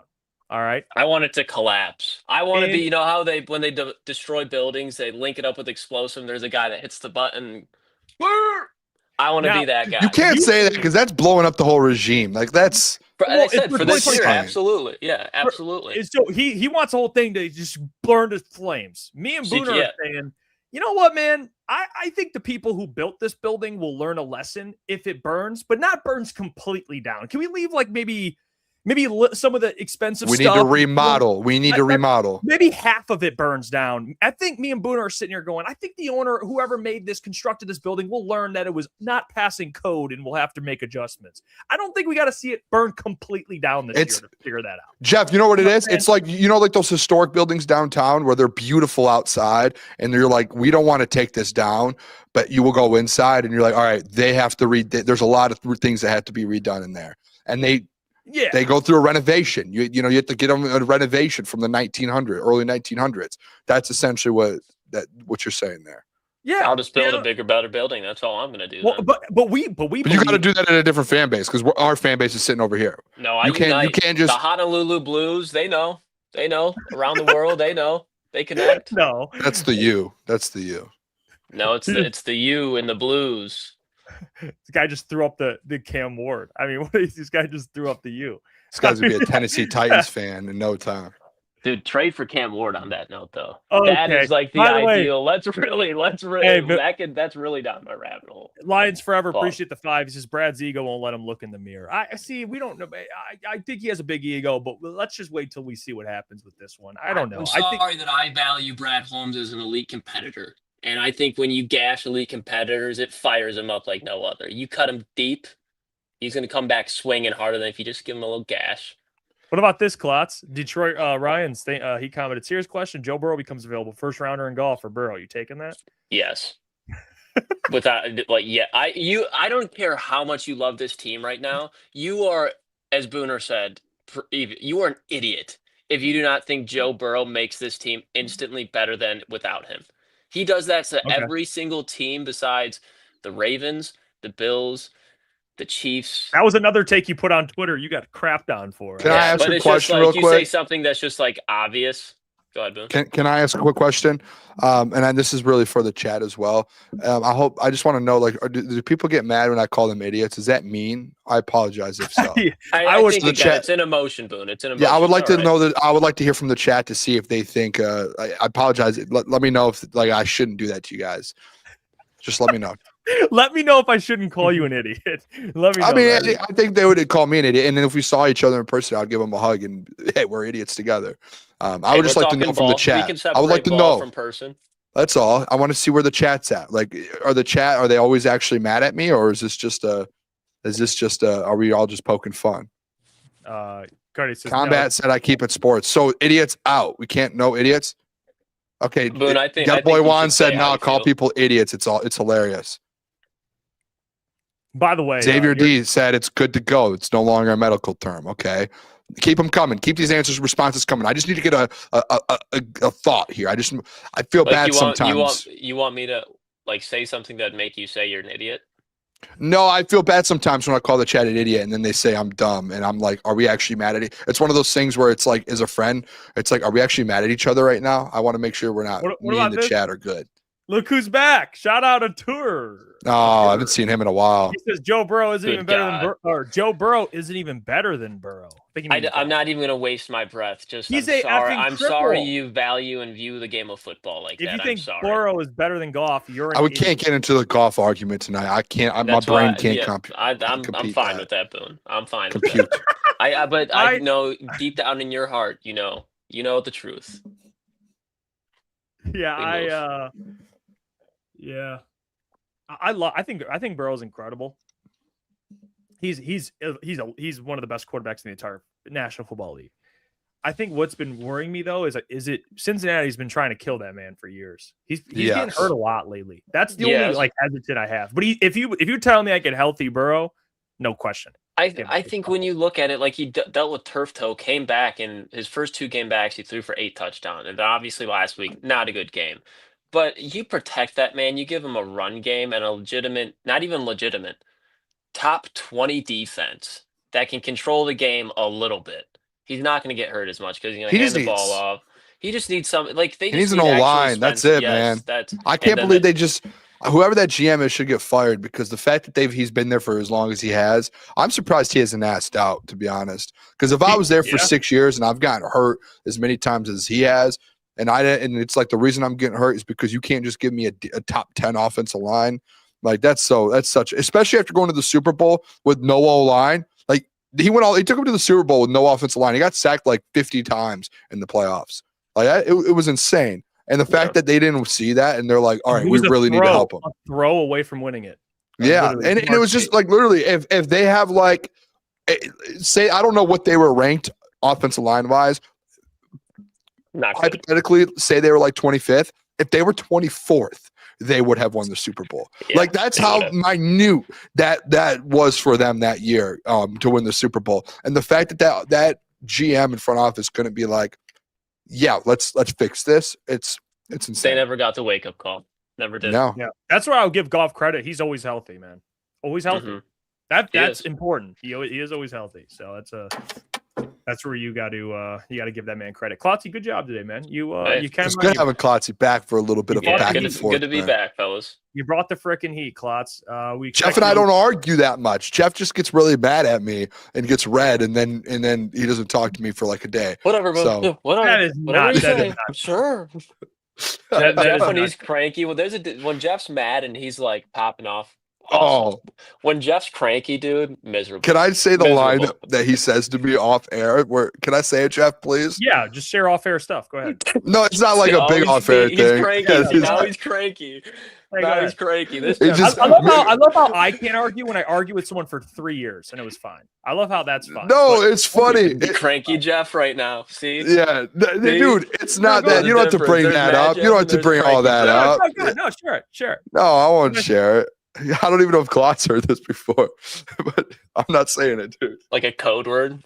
No, the one time we got arguing, and this first thing is, he goes, Booner, I'm not one of your barstool guys. And I was just like, it was funny. Like, it wasn't even a bad thing. It was just so funny in the back of my head. We were just so heated at each other. And he hit me with that, and I'm just like, I don't think that was that, Jeff. That you made that into a big deal for no reason. Oh no, that wasn't that big of a deal Maybe at all. Not that argument. I'm saying the barstool thing. If that's what it was. Well, you gotta think from my position, Klotz. I don't know what he was about to say. I mean, that's fair. I'm not okay. I've been doing this for a long time now. I know really what not to say and what to say on there. I've never. You've had to learn though. That Jeff has some trauma there. Have I ever said anything on air that shouldn't have been brought up? No, I don't think I have. I am so sure you have. Any examples? Let me go through the memory at break. An extreme level, but we have hit content. Remember that conversation? We have brought things up off air that we bring up on the show, and I have been like, we probably didn't have to bring that up off show for sure. But that's not. You haven't. We've all done that though. Done we all. That's not just a Boone thing though. That's like It might be, but we've all done it. Sure. That's a whole world thing. Yeah. I would love to hear an example. By the way, Joe P, appreciate the 5. Says Brad Holmes deserves criticism, but saying missing the playoffs will teach him a bigger lesson is an absurd take. All right, Joe P. That's what I'm saying. That's literally my whole point. That's all it is. That's me Klotz, or Jeff's point. Talk to you soon, my friend. We appreciate you. I'm right? dripping sweat over here, to be honest, too. You do your Got thing. good reps in, Boone. I love you, boys. See you, Chad. Love you, Klotzy. There you go. Lukas Klotz joining the show. That was fun. It's great talking to Klotz, man. I'm actually sweating over here. I'm like, yeah. I'm breaking a sweat. That's what he does. I don't know if it's coffee or Klotz. Now, we do have our top 10 teams, but before we do that, can we give our grade for Brad Holmes? Can we do that? I'm excited. We can do the 950. We could probably do power rankings in like 10 minutes, honestly. What is it? What do you want to do first? Do you want to do? And I want to see the people drop it too. Because there's 2 separate grades. There's this year's grade, and then there's full 5 years grade. Do you want to start with 5 years, like full career maybe we in should Detroit? start with tenure. Maybe we should. Yeah, let's do full tenure first. And I want the people in the chat to drop what they think, because I actually saw a lot online. A lot of people are giving them like A's, which I would probably, if I'm being honest, like if we're talking tenure, I think I would have to go like an A-, and the minus would be this year and like the trade deadlines, like in season moves, because he has built like realistically, and I think it's hard for some people to wrap their head around it. In a you got to think, what was the timeline that I remember you and Adam when he first took over? You guys used to have a kind of a path. 3. So it's 3. I think it was 3 years rebuild, second year playoffs, third year Super Bowl contender. So he essentially did that instantly, right? Like he hit that on the mark, and he built a legit contending team. Now he hasn't gone over the hump, which I think me and you both can agree, Jeff, and I think a lot of people sometimes fail to realize, like, winning a Super Bowl is very, very, very, very, very. One team does it every year. Very, very, very. 10 more varies hard. Like it's one. Like there are some of the best GMs and some of the best coaches of all time that will never get to touch a Lombardi trophy. And like that's how hard it is. So like I think the fact that he's turned a Lions team in a franchise, him and Dan have turned a franchise that has been historically bad and has turned them around to what they have been over the last 5 years. I think it's nothing short of incredible, to be honest. So I'm going to go at A-, maybe like a B+, just because of the last kind of year or so and the way this is all, and you kind of regressed a little since the NFC Championship game. But I still think you have to give credit where credit's due. So I think as a whole of his whole regime so far, 5 year, I would go B+, A- area, like right in that fringe. So I'm going to go a smidge lower. I'm going to go B. I think the first probably 2 to 3 years, the NFC Championship run, you're at an A. I just think the last 2 years knocked it down to a B for me. Just with the lack of moves, not being aggressive enough. I think that knocks it down a grade for me for the tenure. That's what I think. I think Brad, as much as I think he's a good to great GM, he can draft. He can obviously identify talent in the draft, even though people want to nitpick picks, which I think are very fair. There's been picks that have not worked out and he's taken chances on. But I think where my biggest gripe has been with Brad Holmes is his lack of aggressiveness compared to other great GMs, being too patient, not capitalizing on the prime of your window. And to me, I think that knocks him down a grade, in my opinion. I think what can get him back up there is, next year they retool and they make another playoff run like they did in 2020. What was it? 2023, I believe it was, where they made an NFC Championship game. Yeah. Like when you're a GM, you get graded on the postseason, what you've done in the postseason. I know they were injured last year, but they didn't, it's just the last 2 years. It's not from, again, the injuries. I'm not talking about that he can't obviously control that. But I'm talking about his in-season moves, in free agency, not trying to be aggressive like other GMs do. Like, I think that knocks him down a grade for me. And maybe some would knock him down an entire grade, because that's the difference between being an A- A GM, A+ obviously being like the Brad Veaches of the world, or like, winning Super Bowls. But he's at a B for me for his tenure. I think this year definitely knocked that down. I think before this year, I'd probably put him at like a B+, A-. And I think after this year, he's down to a B. That's where I'm at with it. That's fair. So he still has done a really good job. But the grade continues to to change here. I think for this year, it's a lot different, obviously. I just kind of hinted that this year brought his grade down. If you want to just go 2025, just this year, I mean, this year, man, I'm thinking more like C minus D plus. That's where I'm at. I was going to go in the C's. I really was. I think it's like a cumulative of draft, free agency, trade deadline, and depth. Because I would have to. I'm right there with you on that. To be honest, I think the draft. Let's look at free agency first. Okay, you sign Ro Lopez. It's a great signing. You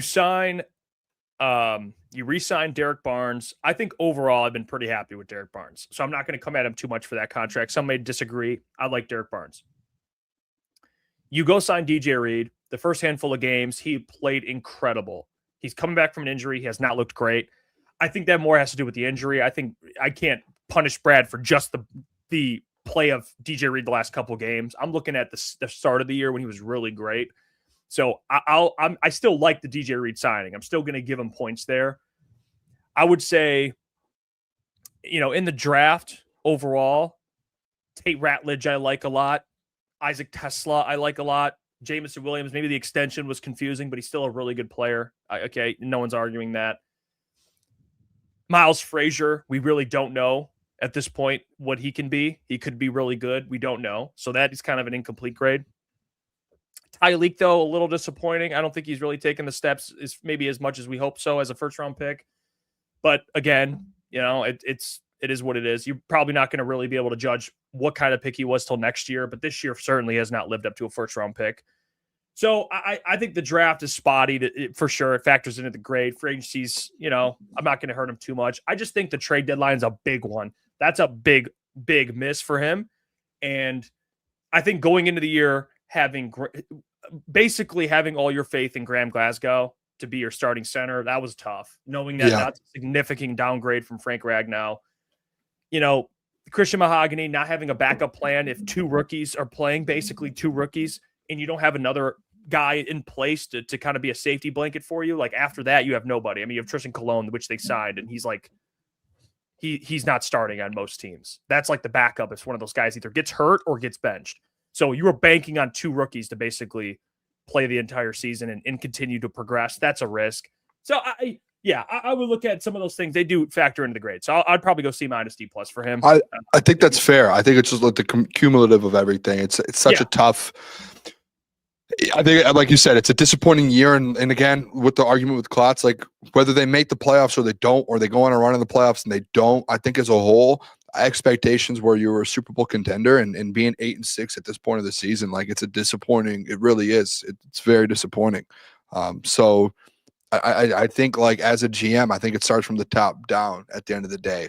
And like there has been a lot of holes in this team. I think, what I think the number one thing is that really pushes it down for me is I think it comes down, like for me personally, that offensive line. Like I can't get over the fact that Brad Holmes let that slip. I really can't. Like, and I know maybe some people don't think it's as big of a deal as I do, but it's the fact that you had a top 5 offensive line for all these years and you built that and you let everyone know that's the heart and the soul of your team. And you've let that slip to be one of the worst parts of your offense.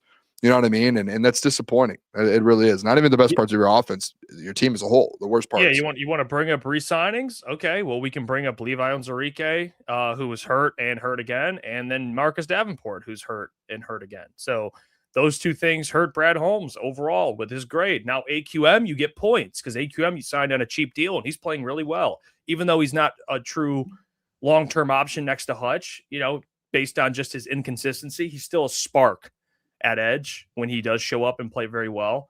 I still believe he's best in a rotational role.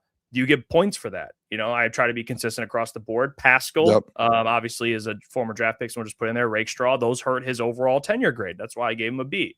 Some of those picks that you take guys that are injured and they're still injured in the league, you get knocked for that. Even though you turned around one of the organizations that no one believed could be turned around, of course, you're going to get a higher grade for that, but it all kind of evens out when it's all said and done there. All right, let's get to our power rankings here. I'll go first, and I'll break down who I have in the top 10 and why I chose for those teams. You have the Lions in there, right? Sure. Psych. No, I don't. Here's my top 10. All right, let me talk to you for a second. Week 16, top 10 teams. Let's talk about it. At number 10, I have the 49ers. They're playing great football right now, at least offensively. Brock Purdy looked great, finally, against the Tennessee Titans of all teams. The Tennessee Titans, Brock Purdy has a day. Did a little ball fake. I don't know if you saw that. Ridiculous. I've never seen a quarterback try. He was getting a little finesse out there. 49ers look really good. Christian McCaffrey's a beast. They're winning without Brandon Ayuk. If I'm a team, I'm not touching Ayuk with a 100-foot pole. I don't want nothing to do with Brandon Ayuk. I wouldn't touch him. So that's a tough contract. By the way, that's a knock on John Lynch for extending that guy. And it's a disaster over there with Brandon Ayuk. Hey, good point, Jeff. But they're still winning games right now. Injured defense. Robert Saleh's doing a hell of a job. They're still going to be a playoff team that I think could surprise some people. You know, they're always going to be in a game because they have an elite head coach in Kyle Shanahan, whether people want to believe it or not. And they have a great culture where they just find ways to win games. That's just what they do. So 49ers, they play the Bears, I think, not this week, but next week. I'm excited for that game. That'll be a good one. My 8-team and my 10-team matchup. Number 9, I have the Packers. Packers, they lost to the Broncos. They lost Micah Parsons, lost Christian Watson. They lost by a score. I mean, Bo Nix looked like Sean Payton's old quarterback, Drew Brees. Okay, he balled out in that game. 4 passing touchdowns. He looked really good. The Packers defense got torched, but overall, the Packers are still in this top 10 equation to me. Based on how they've played this season, they faced the Bears this week. I think it's still going to be a really good game. They just beat the Bears last week, so I'm giving them credit for that win. That was one of the hotter teams in the NFL, and they beat them. So I'll give them that. They're hanging on in that top 10 for me. At number 8, I have the Bears. I have the Bears ahead of them despite losing in the head-to-head, but the Bears are coming off a dominant win against the Browns. I know it's the Browns, but they put up 30 on that defense. I know they picked off Shedeur 3 times, but still, that's a good defense. And Ben Johnson, I mean, they just continue to find ways to score points. So I think they're the number 1 rushing attack in football. They're playing some really good football right now. More turnovers for the Bears. They're just finding ways to turn the ball over. So they're opportunistic. Number 7, the Jags. Liam Cohen, again, another head coach, figuring out things offensively for his quarterback. Trevor Lawrence, he's looking like the Trevor Lawrence we thought he'd be. Finally, he's putting together some performances. 6 total touchdowns. 6, I believe it was, against the Jets. He played incredible. I don't know if this is something you're going to see slow down either. I think he's catching heat in the system. I think year 2 in Liam Cohen's system, he's going to have a big year. And Jacoby Myers has been incredible for them. I mean, he has been incredible for them. And that's what great head coaches do. Walk in, boom, team's turned around. That's what Liam Cohen did. Liked him, and he's proven it. He's proven me right this year. Number 6, I have the Houston Texans. They didn't move. They're dominant. Defense is dominant. Offense, though, that's what I like to see. CJ Stroud had a great game. You're waiting for this offense to kind of get hot because you know the defense is always going to be there. It really comes down to what does CJ Stroud look like, and who does the offensive line protect him, so on and so forth. They got a 100-yard rusher. I believe it was Jawar Jordan. I believe his name was. I might be butchering that, but we'll call him JJ. Whoever the backup running back is stepped in, got 100 yards rushing. If they got a rushing attack, that's going to be dangerous. So we'll see what happens with them, but they're still a legit threat. They're a sleeper. I've been saying it. Dark horse in the AFC. I've been saying it for weeks now. Number 5, the Buffalo Bills. Big win over the Patriots. I think the Bills overall, it's the Josh Allen show, man. I mean, I'll just say it. It's the Josh Allen show. He proves to be. It's like I saw someone mention this before. It was like an NBA comparison where, you know, there's going to be great players. He might not win MVP every year, but you know how valuable he is to the Bills. Like you know how valuable he is. He's incredible. They're down 2-3 scores. He pulls them back, balls out, and makes it happen. So the Bills are just a team that still has a lot of question marks, but Josh Allen is the one that has no question marks. This could be the year. We'll see what they do in the postseason. I think they still have that run defense is shaky still, but we'll see. Number 4, I have the Patriots. The only reason why I didn't put the Bills over them is because the Patriots have been a hot team for the whole year. They lost to the Bills in a game in which they led. They threw that game away, but they still split with the Bills. I think they've been playing really good football. I just think that defense kind of broke down at the end when it's all said and done. So I still have the Patriots above them, but we'll see over the next couple of weeks. This could change, but I had the Bills last week at like 8 or 7. So again, how I do my teams, I didn't jump them. I didn't jump the Patriots in one game. I didn't do it. What was your question? I think it's just like, I get they split, but one of the games was like early on. This one was like 2 days ago, and Bills clearly won that matchup. So I think like if you're looking at like present day, it's like who's won the most recent matchup. Bills are only 1 game back, and it's as of right now, I think the Bills like they won the game. Like they deserve. I guess you're consistent because last week, 2 week or a week ago, the Packers beat the Bears, and you have the Bears ahead of the Packers. And I think I do as well, actually. So it's I look at it. I guess if the Bills, I don't even want to say dominated, but if they took care of the Patriots in a fashion, maybe like a 27-14 or something like that, I would have probably had them. I just thought the game they pulled back when they were down, found a way to win. You know what I'm saying? I just talked myself into that one, and I have the Bills over the Patriots now to look ahead. So that's my thinking with it. Now my top 3 teams have not changed. The Seahawks are 3. Defense is incredible. I still think Sam Darnold's going to lose them a playoff game. I do. I think he's going to be the reason why they lose. But still, that defense is great. JSN's incredible. They're the Seahawks. They're playing good football. The Broncos, I think I'm coming around on the Broncos. The Broncos look legit. I said it a week ago, and I've always been a big Sean Payton guy. So maybe this is just me not knowing better. But I said it with the what was the other team I mentioned? The Seahawks. I said quarterback play. That could be a team that gets bounced. I said the Broncos are kind of in that equation. The way Bo Nix is playing, he's balling. I mean, and Sean Payton's making some adjustments offensively. Like I like the offensive coach with a quarterback. I don't know. Maybe they could be a team that makes some people surprised in the postseason. They're just finding ways to win, man. I don't know. Dude, they've won 11 straight games. It's like that's in. They're legit. What team? Like a fraud team doesn't win 11 straight. Like that's insane. I don't care who you're playing in the NFL. You've won 11 straight games in the NFL. That is so hard to do. Some tough teams too. They beat the Texans, who are my 6th team. They just beat the Packers, my 9th team. They beat, I believe, they've beaten some other teams. The Chiefs, which obviously the Chiefs are, they're not in the playoffs, but still. And then at number 1, I have the Rams. Okay, nothing. No one learned anything new. So Rams are the number 1 team. That's my top 10 list. Yeah, I don't hate your top 10. There you go. I think it's a fair top 10. All right, Booner, talk to me because you have a team in this that I do not have in the Chargers. Really? I don't. Oh, I had the Chargers. them just outside. Okay, yeah, that's fair. So 49ers, I think the 49ers just keep winning, man. They've won their last four straight. I just didn't want to take them out. They've won 5 of their last 6, and they just keep winning. I know it's not versus great teams. Listen, I had the Packers out. I wanted to put the Packers in, Jeff. I know I don't usually do this, but with no Micah Parsons, does that not make you feel a little bit like this Packers team's down a little? And coming off a loss as well. And I know it was versus the Broncos, but like no Micah and a loss, I don't know. Without Micah, I don't see this team as and Christian Watson's beat up again. Like I just don't see this team as like a contender anymore. I really don't. Like I already questioned them. I think me and you both throughout the year always questioned them. And now all of a sudden they've lost Micah and potentially, just when I was starting to have a little more, not me faith, too, like fan way, but just like they might be legit. Me as well. I'm right there with you. So I just took them out for now, man, until I want to see them with Micah or without Micah. I put the Chargers in, Jeff, because I went and looked at the Chargers wins and just like they've lost to the Jags, right? So I didn't put them above the Jags because the Jags straight up and the Jags have been playing very, very well. But their last couple wins, Jeff, I know these teams have been struggling a little bit, but they beat the Eagles a couple weeks ago. They beat the Chiefs this last week and knocked the Chiefs out of the playoffs.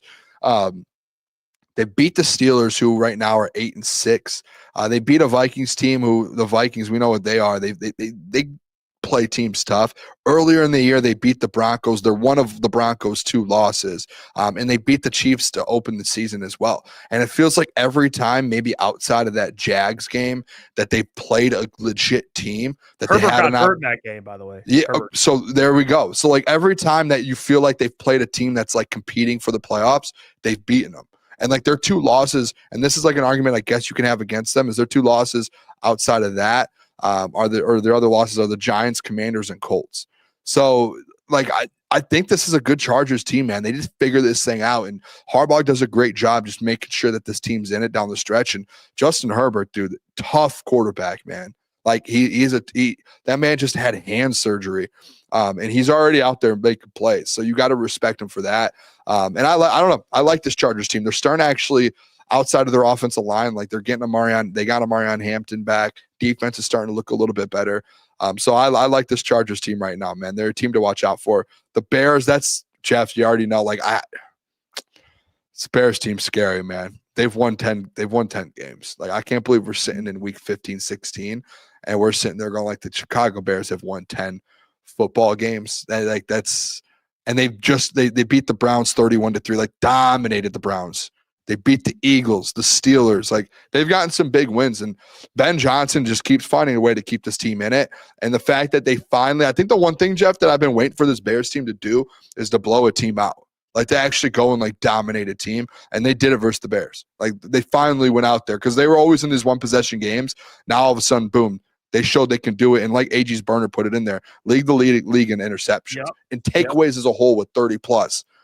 And they lead the league in takeaways by a lot. So that defense takes the ball away, and that offense, they just keep finding a way. DeAndre Swift, as much as Lions fans probably hate him, he's having a year, man, for them. And Kyle Manungai and Caleb Williams is at times playing good. So you got to respect them. The Jags, dude, Jeff, the Jags just keep winning football games, dude. It's incredible. It's insane what's like, dude, they've won, 6 of their last 7 games. Didn't mean to say that, but 6 of their last 7 games they've won. And they just keep winning, man. And this week they have a big test versus the Broncos. I'm going to be tuned into that game. I know the Lions are on around the same time. I'm going to be locked into that game though. That's going to be a game to see if the Jags are legit or not. Win or loss, can they keep up with them? The Texans. Where did you have the Texans? Same spot, 6. They didn't move up or down for me. They just stayed put. Okay, yeah. I saw a lot of national media have the Texans outside the top 10 still.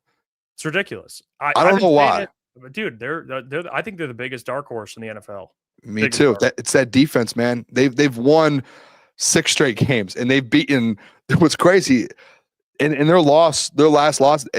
So they won 6 straight. They lost to the Broncos 18-15 by 3 points. Jeff, I think I remember that was a primetime game. If they didn't lose that game, they would be at 9 straight wins with the win versus the 49ers, who's in my top 10, the Broncos, who's in my top 10, the Jags, who's in my top 10, the Bills, who's in my top 10, and the Chiefs, who just dropped out a couple weeks ago. Like they've gotten some wins, good wins. Like those are quality wins in the NFL, and it's because of their defense, man. And then the CJ Stroud, he shows up when you do need him, and they have weapons. So I like that. This Texans team's scary. Let's just ignore the 4-5.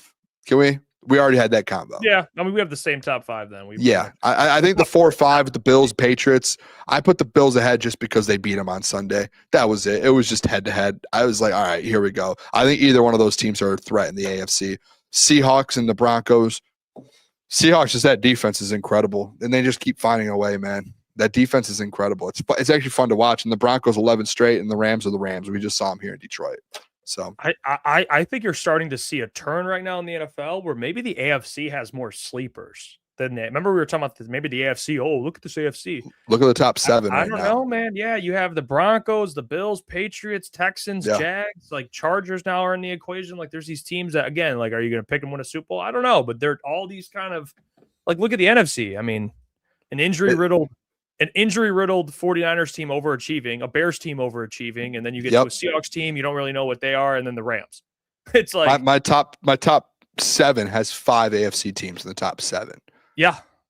The AFC might have some sleepers, man, I'm telling you. And I think majority of people would have that same top 7, maybe moved around a little bit, but those teams are all very, very worthy of those top 7 spots. What a great show today. Oh, by the way, tomorrow we got to face that. We got to go back with the doc. We got to talk to the doc.